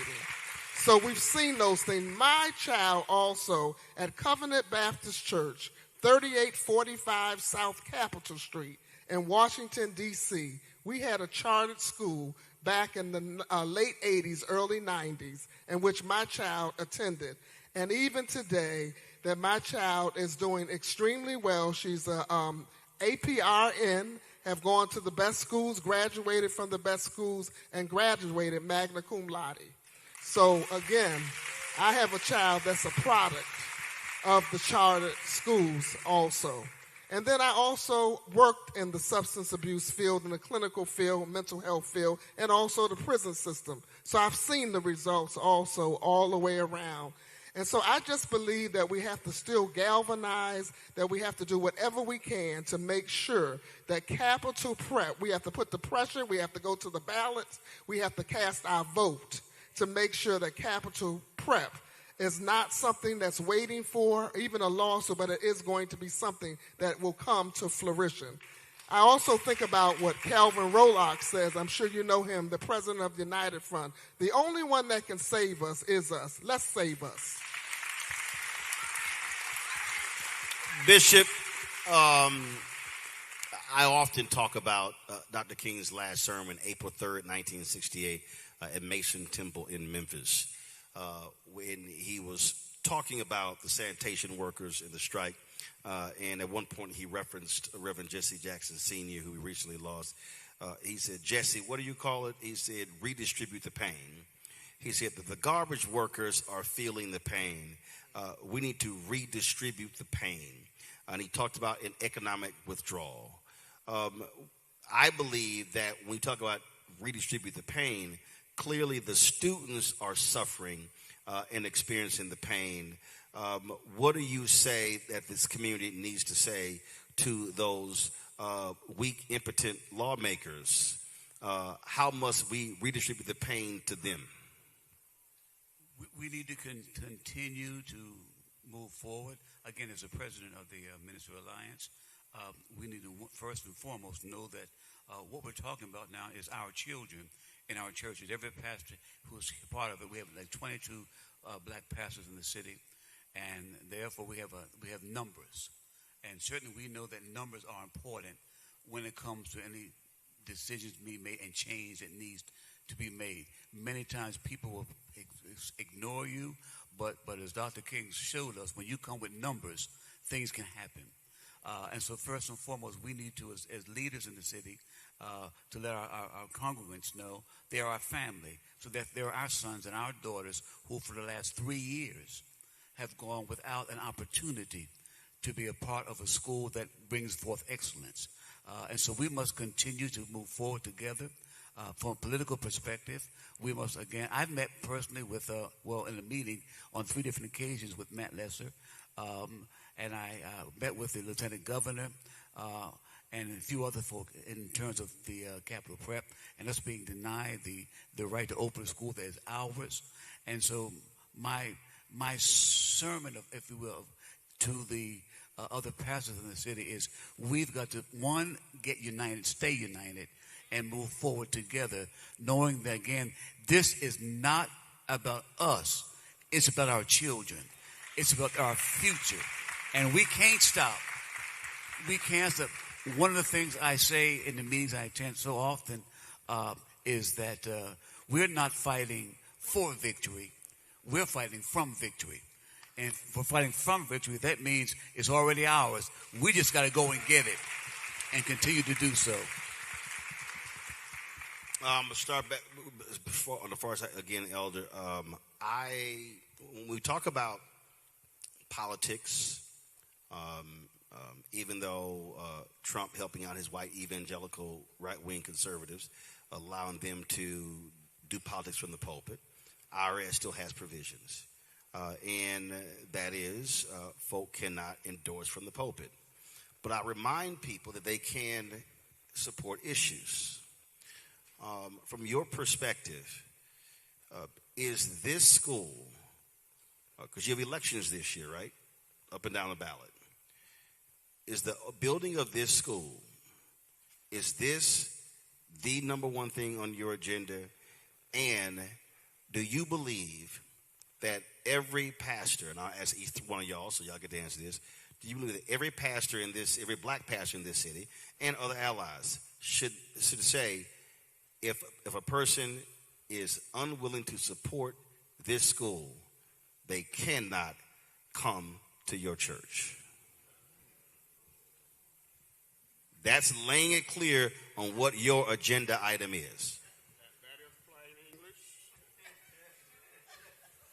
It is certainly on the top of my list, the school is, and that those who would come, I would certainly let it be known that they are to speak in regards to supporting the school. I would make that known. I would make that known if they should come. See, the reason, Robert, I say that is because when I look at numerous communities, there are communities that make the issue of abortion top issue. There are others that make the Second Amendment a primary issue. There are others that make tax cuts a primary issue. I am simply, and understand where I'm coming from, the Catholic Church that I was born and raised in started in my grandparents' living room.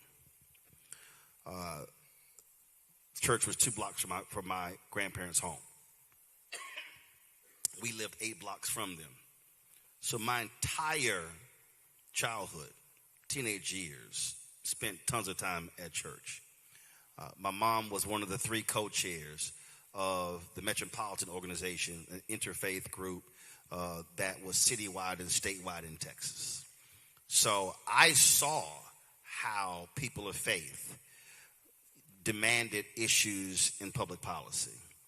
And to me, if the only way we send the right signal to any elected official, governor on down, you're going to have congressional elections.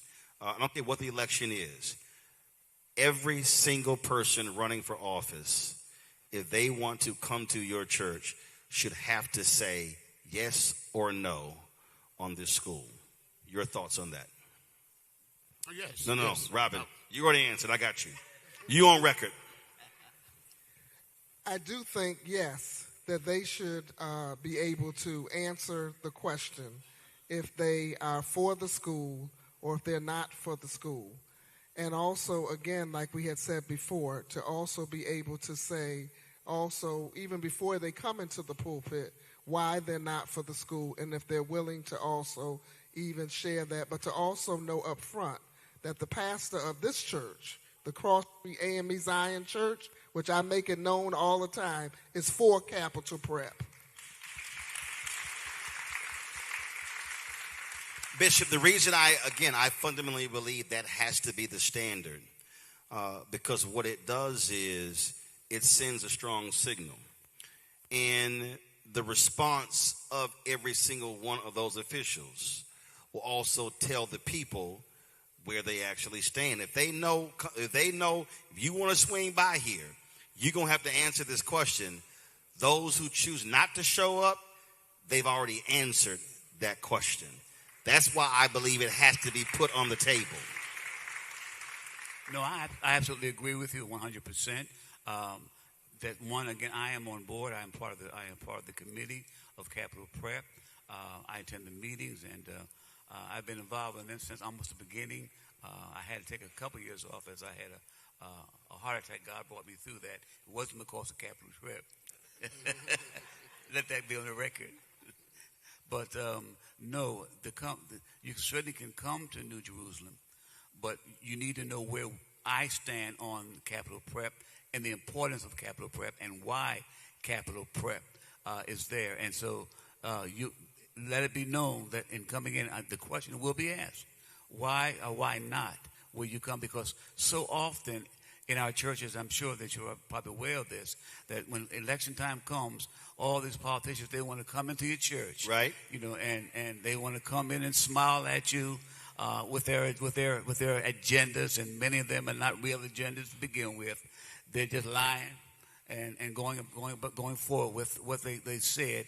But whenever we come to you and you do nothing, right? No, we don't need you. And I believe, and again, I'm real clear. If you don't, you have to answer the question before you walk through the door. And if your answer is not the answer that is the same as mine, I ain't letting you in the door. The reason I'm saying this, I believe if we say that this is the defining issue, then our response has to be the same. That we have to say to any elected official, we are not compromising on this at all. We're not dancing around this. The numbers are the numbers. The data is clear. It's not like you're arguing for the second or third ranked school. What you're saying is we want the number one school in our city, and you're standing in the way. And I think as a community, as African Americans, and too often I believe what we have done across this country, we have made compromises on some things. And for me, if I'm living here in Middletown, I'm saying to anybody, I will not compromise on this issue. If you stand against this, then you are standing against black people. You're standing against Latinos and development of this. And then you will not absolutely get my support. And you being from Birmingham, listen, it was James Bevel who organized the children. And Dr. King and others, there were other folks around him who said that Bevel was wrong. You shouldn't involve the kids. But what ended up happening in Birmingham was that so many adults got arrested and so many kids had such a fervor that they were climbing out of windows and they were rushing through the doors. And then when Dr. King finally said, unleash the children, it was the unleashing of the children that caused Birmingham to change when the world saw them being hit with those dogs and fire hoses. And I dare say to any elected official, they need to have to face the children of Middletown at every town hall, at every election stop, and force them to stand up. And so my last question for the three of you, how are you thinking about mobilizing this community over the next several months so when primary season hits and during election season hit, that people are properly, no pun intended, prepped on this issue so they understand the ramifications of why this matters? I first want to say that thank Bishop McKissick. He's gone through a series of sickness as well as I myself. He has been one of the most outspoken voices for the Capital Prep School. And I'm grateful that we are still here supporting it and mobilizing. So we're mobilizing young adults as well to get involved in the process because we feel they can also add, they have more energy, I must say, than I have for sure. But I have some wisdom to offer them. And so we're going to mobilize our young adults and we're going to move forward. And this is going to happen in the city of Middletown. And we're still here to see it. And we'll be here to see it in the years to come.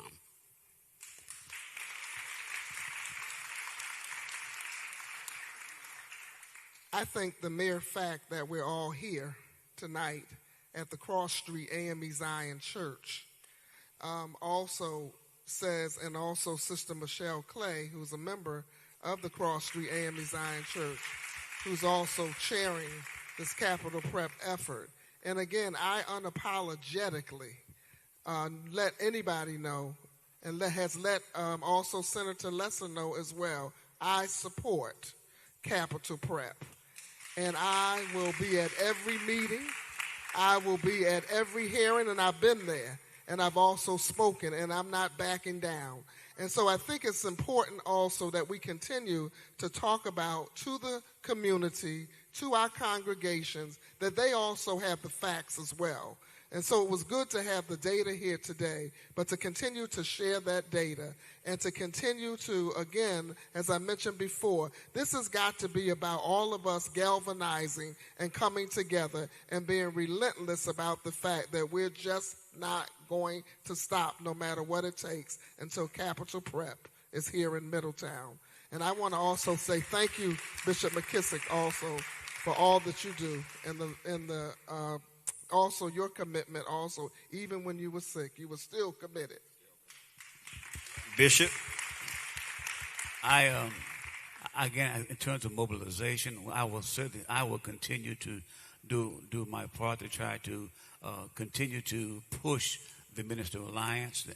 the pastors of the churches to become more involved themselves, to get their membership involved in this movement, because it certainly is a movement now that we are on. And the truth of the matter is, it's more than just Middletown ultimately, because as we look around this country we're living in right now, taking books away from our children, taking our history back from school, from regular school systems, from having these areas now changed where the black vote is no longer has its power force it once had. If we stop at all with anything, we're making a grave mistake. Too many people have died. Too many people have shed blood and sacrificed too much for us to stop, to give in, and to go back down. And most importantly, we've got to let our children see that we are serious about their educations, so they will be serious, and to continue from generation to generation. Because somebody said a long time ago, we shall and we will overcome.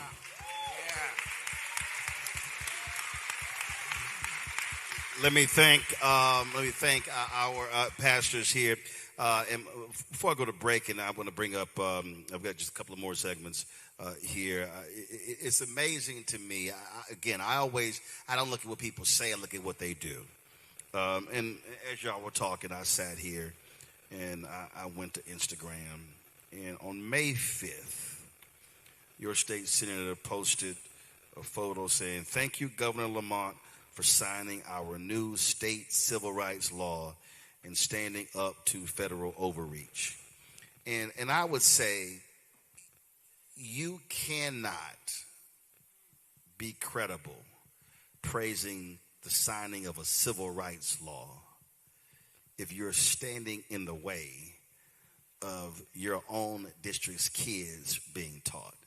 What that says to me is that you don't actually support civil rights, because a proper education is also civil rights. It is, education has an economic outcome. This cannot be denied. So I don't make any excuses whatsoever, and he needs to answer this. And Senator Lesner needs to understand, we're going to call your office every day. He needs to understand I've got 5 million social media followers, and I'm going to gladly put your photo on all of my pages, put your email on all of my pages, put your phone number on all of my pages, and you are going to have to answer, why are you standing in the way of educational progress for Black and Latino kids in this city? And last point, he posted on May 4th that he brought $8 million to Middletown, $2.7 million to Rocky Hill, $1.5 million to Newington, $746,000 to Wethersfield, $573,000 to Cromwell. He listed a total of $128 million. First of all, I don't know how he got $128 million, because $8 million plus 2.7 is 10.7, plus 1.5 is 12.2. 746,000 is 12.9, and another 573 comes to 13.4. Not quite sure how we got to 120 million, but this is what I find to be interesting. He said, quote, "I'm thrilled to report that our state budget has secured a historic investment in the towns of the 9th Senate District. This funding makes our towns more affordable, invests in our schools, and supports seniors and people with disabilities." Except there's a few million that was left out that should be in here if he wasn't standing in the way. Let me thank our panel. Quick break. Going to come back and talk to a couple of co-chairs at Capitol Prep. You're watching Roland Martin Unfiltered on the Black Star Network.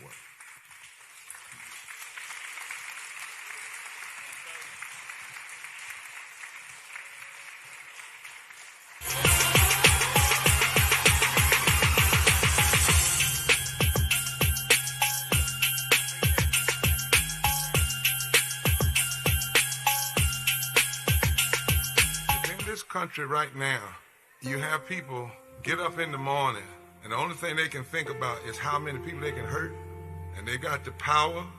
That's the time for mourning. For better or worse, what makes America special, it's that legal system that's supposed to protect minorities from the tyranny of the majority. We are at a point of a moral emergency.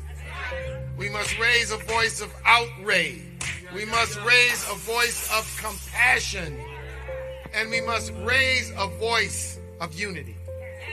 We are not in a crisis of party versus party. We are in a crisis of civilization, a human rights crisis, and a crisis of democracy itself. And guess what? You've been chosen to make sure that those that would destroy, those that would hate, don't have the final say, and they don't ultimately win. They've been trying to erase black political power since Reconstruction. Now the Supreme Court is helping them finish the job. First came Shelby County versus Holder in 2013, the ruling that gutted the Voting Rights Act. Then came Brnovich in 2021, another ruling, another piece torn away. Now comes Calais, the case civil rights leaders warned could cripple the last major federal protection against racial vote dilution, and within days, Tennessee eliminated its only majority black congressional district. Louisiana, South Carolina, Alabama. The same strategy is spreading across the South. The old Jim Crow used poll taxes and literacy tests. The new Jim Crow uses gerrymandered maps, voter roll purges, polling place closures, and court rulings that make black communities politically invisible. But this story doesn't end in a courtroom. It moves to Selma. May 16th is a national day of action.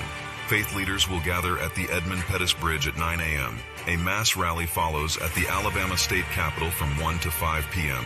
1965 was Freedom Summer. This is Freedom Summer 2.0 because they are still trying to erase black political power, and we will not bow.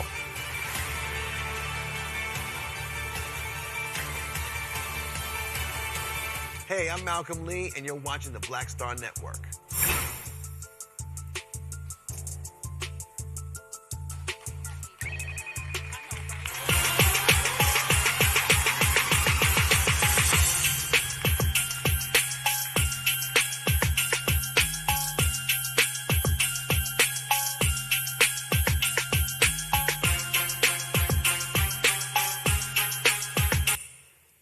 Welcome back, Cross Street AME Zion Church.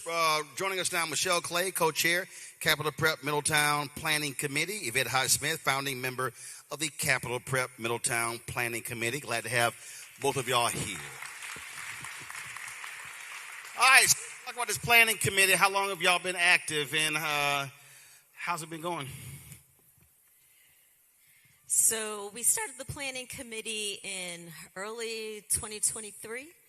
And, but the planning for Capitol Prep Middletown actually happened 20 years ago, because when Dr. Perry opened Capitol Prep in Hartford, everybody here in Middletown was not happy about that. And we did not understand why he went up 91 North to open a school when we knew that we needed that option here in Middletown. So the seed was planted then. Now, what you're really saying is y'all were cussing him out for 20 Basically. years. The seed was planted. Nah, y'all were cussing him out for 20 years. Perhaps. Yeah, perhaps. Okay. Why you still eyeballing him now? Why you looking like that? Because it was the audacity. It was the audacity. You go to Hartford. We right here. You grew up here. You grew up right across the street, sir. But he had a plan. But I would say Middletown has not had other public options. And so my family, 3 generations of my family were educated here in the Middletown public school system. And I was, lived in financial poverty, grew up in public housing in the village, and we were not expected to achieve. But I had a mother who, even though she had an 11th grade education from rural North Carolina, spoke into me and said, "You're going to college. You're going to college." And she meant it. And but I had guidance counselors who, because I did not have Mr. Saunders, who said to me, maybe you want to think about another option. How is your family going to pay for college? How are you? Yeah, you have the grades. They're throwing doubt. Just throwing doubt. Not affirming, doubt. But I had a mother who was there and said, you don't listen to them, you're going to college. And so we knew that we needed another option for our children. And so we weren't mad at Steve, but we didn't understand why we were getting skipped over again. And so fast forward to 2023, we didn't understand why we're getting skipped over again. And no one was able to give an explanation as to why the application that scored the highest, the application that superseded any other application around community support, was being challenged and questioned. And we are not settling for that. It's long over in our community being skipped over. See, that for me is probably the thing that ticks me off the most. Agreed. You can't even give an answer. Agreed. They've never given an answer. And I saw the video with Dr. Perry, who was at the Capitol. And I want to be clear about something. People always seem to have a problem with Dr. Perry. And it's not about Dr. Perry. Oh, I'm familiar with that. Okay. But at the end of the day, as all of our clergy said, this is about our kids. And he is always fighting at the Capitol, whether it's for teachers or illuminators. That's what they call them at Capitol Prep. He is forever on that Capitol. And he has a video on his phone where he actually was trying to get a direct answer from Senator Lesser. And it was like, I didn't, no, I didn't say that. And it's like, either you do and either you don't. And I've had people say, at the Capitol, I support Capitol Prep, but I got to work from behind the scenes. So one thing y'all probably don't realize about me is you ain't got to tell me what to do come November. I done already drew the line. Either you support it or you don't. Now November is the general. It's a primary before that, right? Right. You ain't got to tell me what I'm going to do come the primary, and you ain't got to tell me what I have to do in the general election. I've been drew the line. Don't tell me, I got to work behind the scenes. If you can't stand 10 toes down and say, I support Capitol Prep or I don't support Capitol Prep and give a reason, then it ain't too much we got to talk about. This is not rocket science. Well, that was to pick up on your point.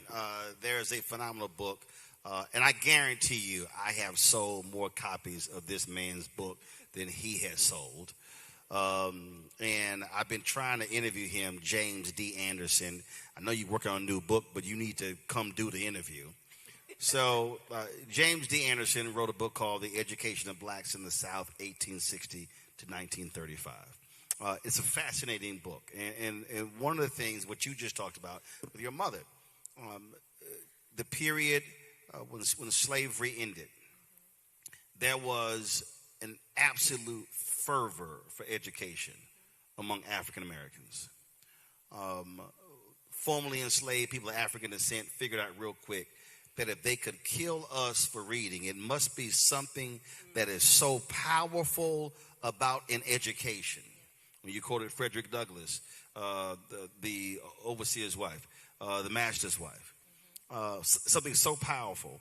And what was interesting is that when many of the white abolitionists, when they said, we've got to go down south to educate these poor black folks, they came down. 500 schools had already been started. In fact, he details in this book that freed slaves really created collective bargaining, because when these white plantation owners wanted them to sharecrop, some of them negotiated the building of a school on the plantation because they said our kids not going to be out here picking crops all day. And for me, that has to be the type of fervor that we have in 2026 when it comes to the education of our children. And I will use the same language. We are going to have to challenge overseers and folk who want us to continue to be sharecroppers and not to be highly educated as those black free slaves wanted to happen for their children.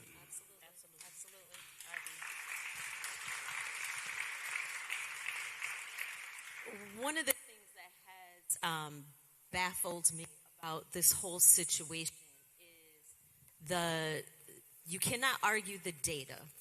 So the outcomes in this beautiful community are horrible in our school system. And so I don't have an issue with somebody taking an issue with capital prep, because that's a choice. But if you don't like capital prep, then why have you not come to the table with another option? But here's my whole deal. This ain't even about not liking capital prep. If you came up with criteria, because they all love somebody merit, if you came up with criteria, and of your criteria, they're number one, there's no conversation. So whether you like them or not, the data is the data. But my point with this, Roland, though, is so the elected officials that have the ability to say... Take this mic. That mic going in and out here. The ones who have the ability to say what gets on the budget and what doesn't. If those individuals have an issue with capital prep, why have they not come and said one of two things or both and? We need to remediate the Middletown public school system so that we get the outcome that our children are deserving of. Or number two, let's present another public option in the community.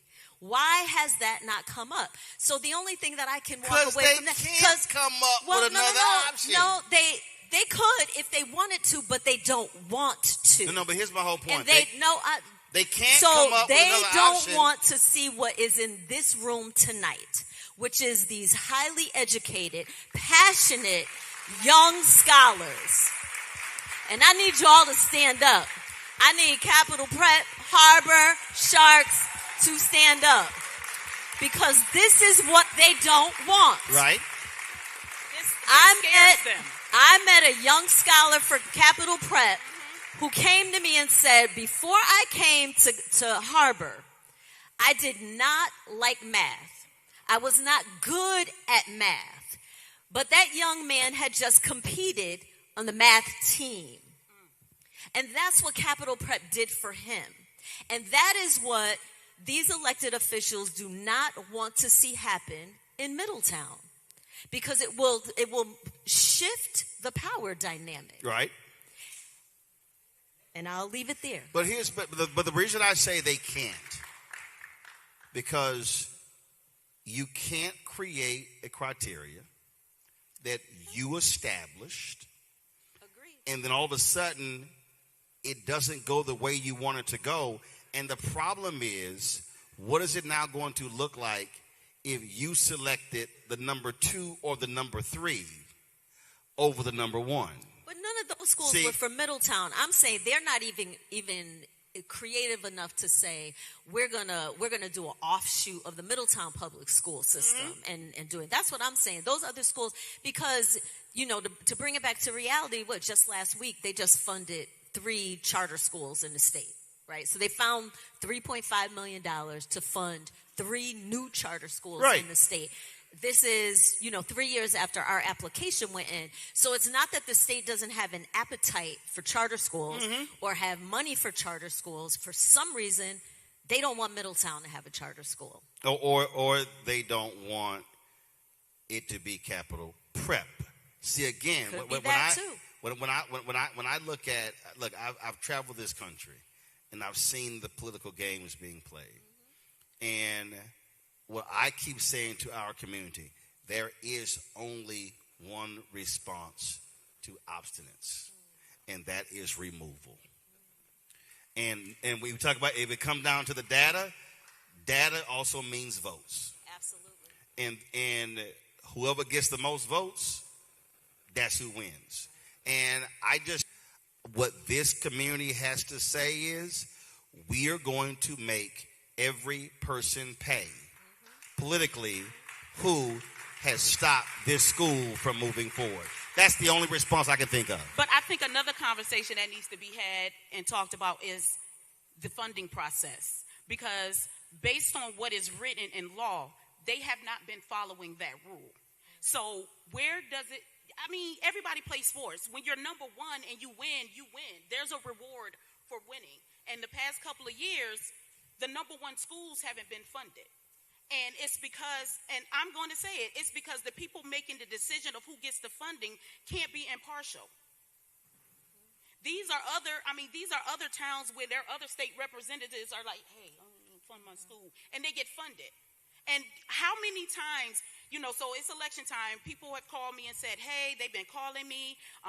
Somebody called me and they were like, whatever, do I have your vote? And she's like, no, you don't have my vote. She was like, because you don't support Capital Prep. Oh, and again, see, she was too nice with the response. I know we're in church, but I'd be like, oh, hell no. That's in the Bible. That's an acceptable four-letter word. It's biblical. Listen, go ahead.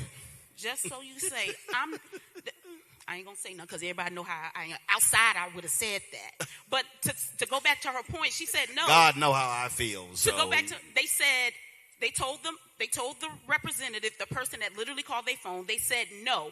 Then he then says, I support it. You have to work on your state representatives.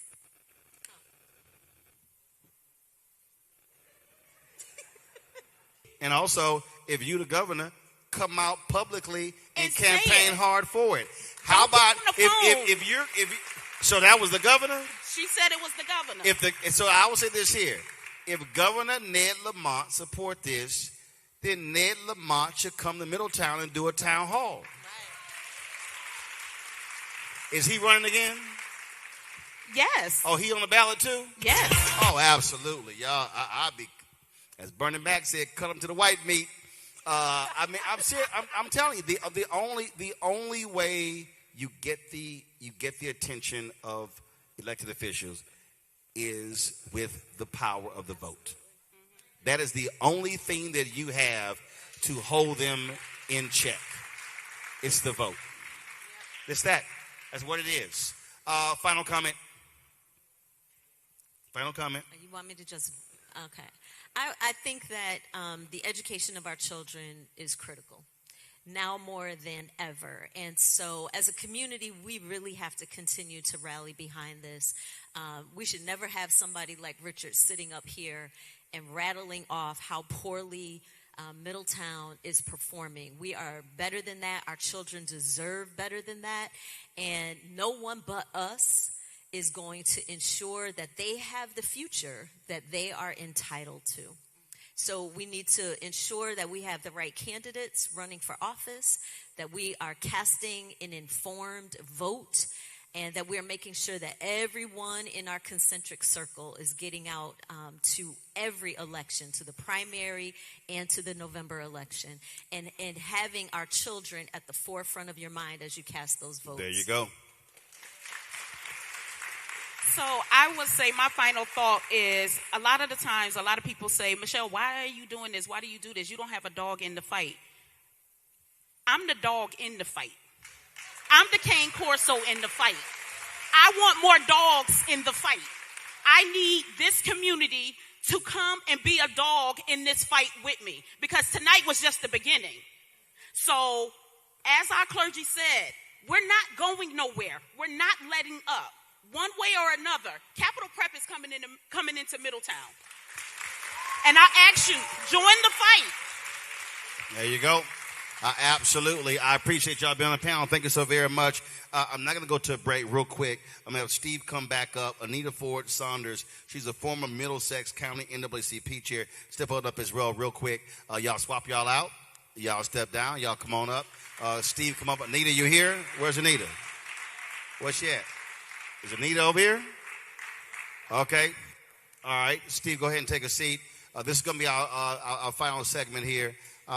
Because one of the reasons why I wanted to ask Anita, so take a seat, former Middlesex County NAACP chair, and also I'm totally transparent. You run for office, right? No, first of all, baby, this is my show. Don't look at it over there. This is my show. Yes. Thank you. Don't look at nobody else. Yes. This is my show. Yes. Okay, Yes, I run yes, it. I Roland. control it. Yes, Roland. Got it. Yes. You running for office. Yes. What are you running for? State Senate. Got it. That's all I wanted to know.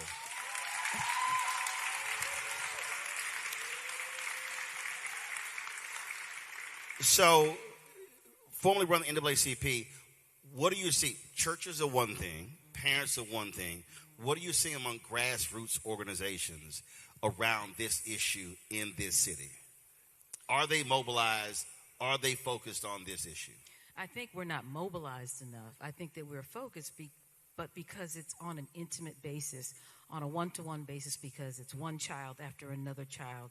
As being the former president of the NAACP, I cannot tell you how many times I've had parents, administrators of color call our office, call me and say, I've been harassed. I have not been dealt with fairly. Everyone from paras to custodians to administrators, heads of departments, the parents, and the young children. They're not being treated fairly, so we're always dealing with it on a more intimate basis, a one-to-one basis. So we need to mobilize. Is it because folk are afraid to be public with it? And I've experienced it in other places where folk, I don't really want to ruffle feathers. I don't really want to say anything. But my deal is, if our kids are getting screwed, you being quiet ain't helping nobody. No, it's not helping. When I'm married to the wonderful Leslie Saunders, guidance counselor to the world. Our kids went to public school. He was a public school teacher. We would tell parents, you need to make noise. I stood in the hallway and argued with the principal of the middle school, who just happens to be the mayor right now, about our son being put in AP math class. And the test scores say this, test scores say that. He argued with me, but I win that argument. Don't I win those arguments, okay? He wins. How you going to look at your husband? What are you going to say, no? I'm looking at you. I thought you looked at, he was like, yeah, she win the argument every time. Yeah, she win the argument. You weren't looking at me. You lean up look at him like, yeah, don't I win the argument every time? Go ahead. I'm sorry. Okay. I see everything. Don't even try that. You do. And I could not wait to tell him that when he graduated from college, he graduated with an accounting degree, and he was working at Price Waterhouse. So what you're really saying is, you Queen Petty. So they call me King Petty. I'm the same way, trust me. I had a lot to say to some former teachers when I graduated from Texas A&M. Anyway, absolutely. So you're absolutely right on that mobilization part. Steve, I'm going to close this out because, June 12th and 13th, y'all pull this up. Bishop William Barber and I, we called for this in March. I moderated a panel at the Alpha Southern Regional Convention in March, and it was in Raleigh, North Carolina. And Bishop Barber and I called for 1,000 alphas to be trained in mobilization organization. But then we had brothers who were not alphas who hit us. Then we had sisters who hit us. And so we expanded this. So, folks, if you go to blackstarnetwork.com, June 12th and 13th, it's going to be a virtual online training. Bishop Barber's team, they're going to train the folks. We've already had more than 1,000 people sign up. We want another 1,000 to sign up. So if y'all go to Repairs of the Breach website or just go to blackstarnetwork.com, click the link. And the whole point is to teach people how to organize and mobilize. And what, Steve, our folks have to understand, we love talking about Black freedom movement, civil rights movement. We love talking about how those things happen. But those things did not happen just because. They didn't happen because there were speeches. They didn't happen because there were rallies. Those things are planned. Saturday, in fact, we leave here first thing in the morning to go to Montgomery, Alabama. We're going to be broadcasting, pull the graphic up. We'll be broadcasting Saturday. All roads lead to the south. And it's a massive event we're planning in Montgomery, Alabama. We'll be doing my show tomorrow from Dexter Avenue Baptist Church, which is literally right across the street from the state capitol. We're going to be broadcasting beginning at 1 p.m. Eastern on Saturday. Already there are going to be 50 affiliate events happening around the country as far as Alaska, because we see the attacks on black political power in the South as a result of the Louisiana versus Clay decision by this extreme court. I don't call them Supreme Court. I call them the extreme court. But what folk have to understand is that nothing changes unless regular and ordinary people decide to say, as Fan Lou Hamer said, I'm sick and tired of being sick and tired. And that means,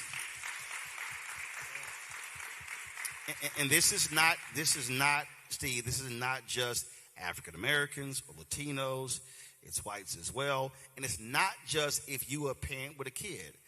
My wife and I don't have kids. We raised 6 of my nieces. But the reality is we're taxpayers.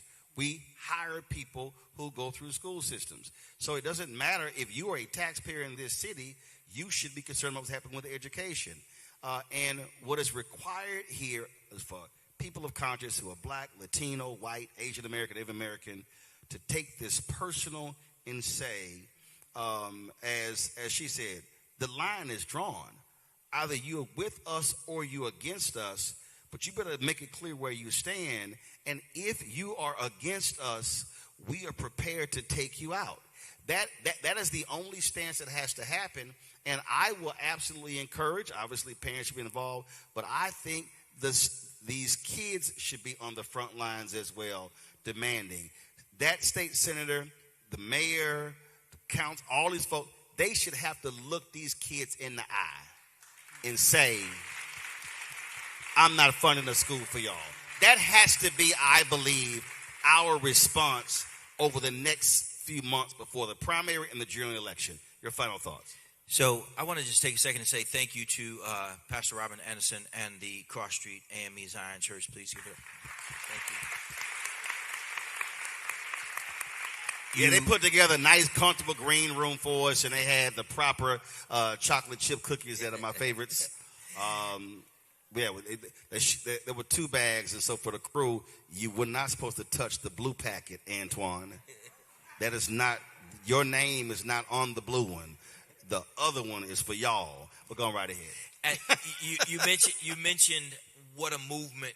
You mentioned the anatomy of a movement, and but for leaders like Pastor Anderson and Elder Harville and Bishop McKissick, who literally fell ill as we sat in the governor's office. Lieutenant Governor's office,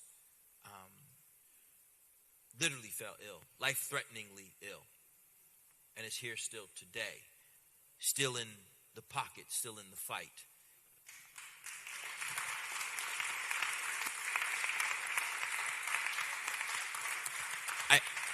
I also want to quickly remind people that Roland and his team invited every single legislator who has anything to do with this topic. Dare any one of them say that anything was done other than give them the opportunity to stand before the children and community and speak their piece? They said no. They said no. And they could have joined in person or virtual. They still said no. They were given multiple opportunities and avenues to do that. And then the final part for me, as I make my final statement, Roland, I want to thank you for consistently being that dude. You didn't have to bring your entire crew up here. You didn't have to come to Middletown, Connecticut to discuss an issue that is in our faces, but the country as a whole would look at a bucolic community such as this and they wouldn't delve deeper into the issues. They wouldn't recognize that, yeah, we go to the same physical schools, but we don't get the same academic outcomes. And ours is a greater achievement gap than you're going to find in Montgomery, Alabama. Connecticut has the greatest achievement gap in the United States of America. So you're actually in the belly of the beast, the epitome of racism.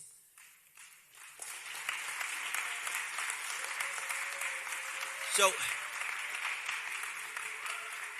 I told our children yesterday that we wanted them to come tonight because we wanted them to understand that it's not just a theme that our school is, social justice, it is a way of living. Now, our children are here. They were supposed to leave at 8. Our children are here fighting for children they will never meet.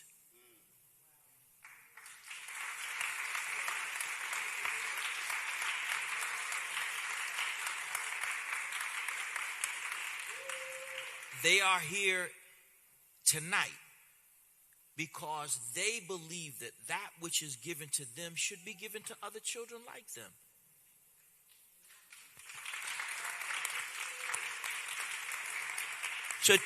So to your point, Roland, to your point, this fight is led by the children. We have our brothers and sisters from Danbury, Connecticut here who are in the same fight, where there is a politician who is anti the black and Latin community, because you can't tell me you pro us and we ask for something from you and you tell us we can't have it. So tonight, what you have done is you have connected the proverbial dots. You have provided the United States of America and quite frankly the world, because we know you are worldwide, with a glimpse into America that America does not wish to discuss. It is all too easy. Dr. Fuller told me to read, and I am reading Jim Crow Moves North.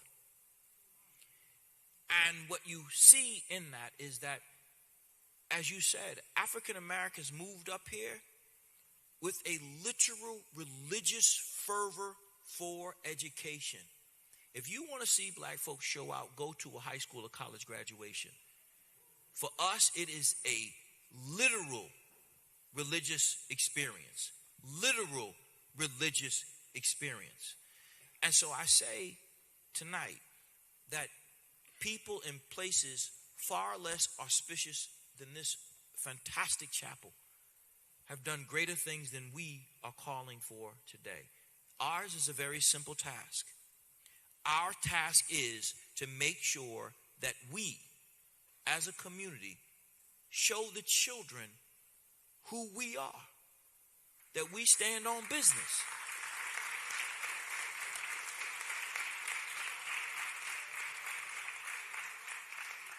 They got an hour ride back to Bridgeport, and they got to be up tight and right in the morning.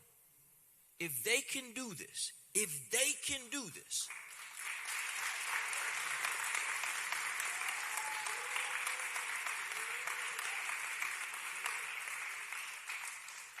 then not one of us is ever too busy or too tired. So I want to thank every single body here. Y'all didn't have to come out tonight, but you did.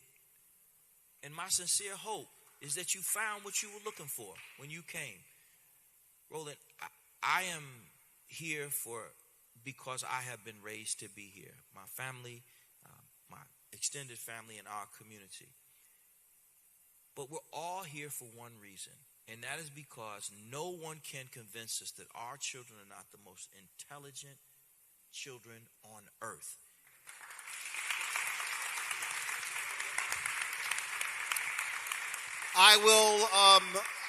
I'll close it out this way. We are 21 miles and 36 minutes away from Yale University. If you want to talk about Connecticut and its unwillingness to educate black people, understand that the nation's first HBCU was supposed to be in New Haven, Connecticut. But it was the Ivy League institution, Yale, that completely block that and shut it down from happening. What that says is that this state has a long history of trying to stop black educational advancement. You also have often heard me say that when we talk about our heroes and sheroes, we talk about A. Philip Randolph, we talk about Septima Clark and Constance Baker Motley and Diane Nash and James Bevel and Dr. King and Andrew Young and James Orange and Fred Shuttlesworth, and the list goes on and on and on. We often recite those names during MLK's birthday. We talk about it during Black History Month. We talk about these figures all the time. We talk about Bloody Sunday and the foot soldiers. We talk about the children in Birmingham. We talk about Harriet Tubman. We talk about all of these historic figures. And I dare say that whenever we do that, which we should do, what we have to recognize is that those, in all those cases, there were regular, ordinary people who chose to care enough about an issue to do extraordinary things. There were black people who washed bedpans, who folded sheets, who raised other people's children, who cut grass, and who were janitors. That's actually how the movement happened. See, you can have generals in a war. Generals create battle plans, but no general can win a war unless they have troops who are in the battle. And what I've always said,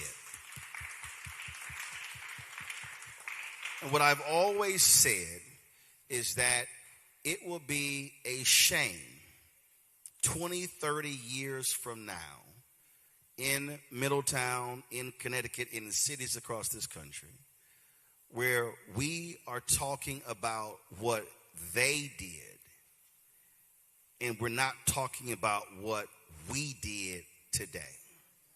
Which means that this is an opportunity for this generation. I see young folks talking about, oh, if I was alive, I wouldn't have done that. Well, now is the moment for this generation to answer that call.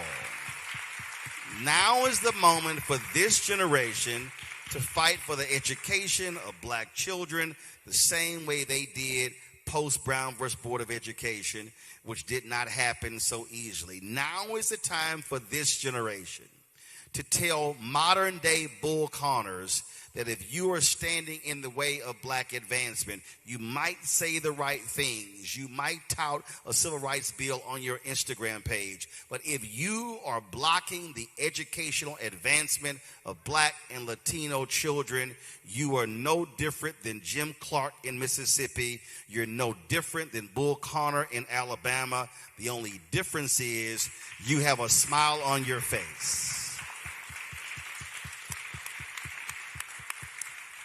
This is a moment for this generation to show folk who claim to be allies whether they are real or not. This is a moment for us to expose the frauds and also support those who are legitimate. So when Steve told me about this, he is on my show, I said, you know what, we're going to bring the show there. And we're going to ask them these questions because it's important that the issues be highlighted. And the reason independent black-owned media is so important, because the reality is MS Now and CNN and Fox News and ABC and NBC and CBS would never come here to have this conversation. Oh, they will have numerous discussions about black incarceration. They'll have numerous conversations about pathology, black pathology, but they will not challenge largely white elected officials who are standing in the way of black progress. And so if everybody who's watching, no matter what city and town or state you're living in, there are people where you live who are doing the exact same thing. And what has to happen is for this generation to decide no more. Enough is enough. If you are not on our side, then you are against us. And I challenge this community from this point forward, use the month of May and June and July in August. And when that primary hits, you make it perfectly clear, if you do not stand with us, you will not be in office.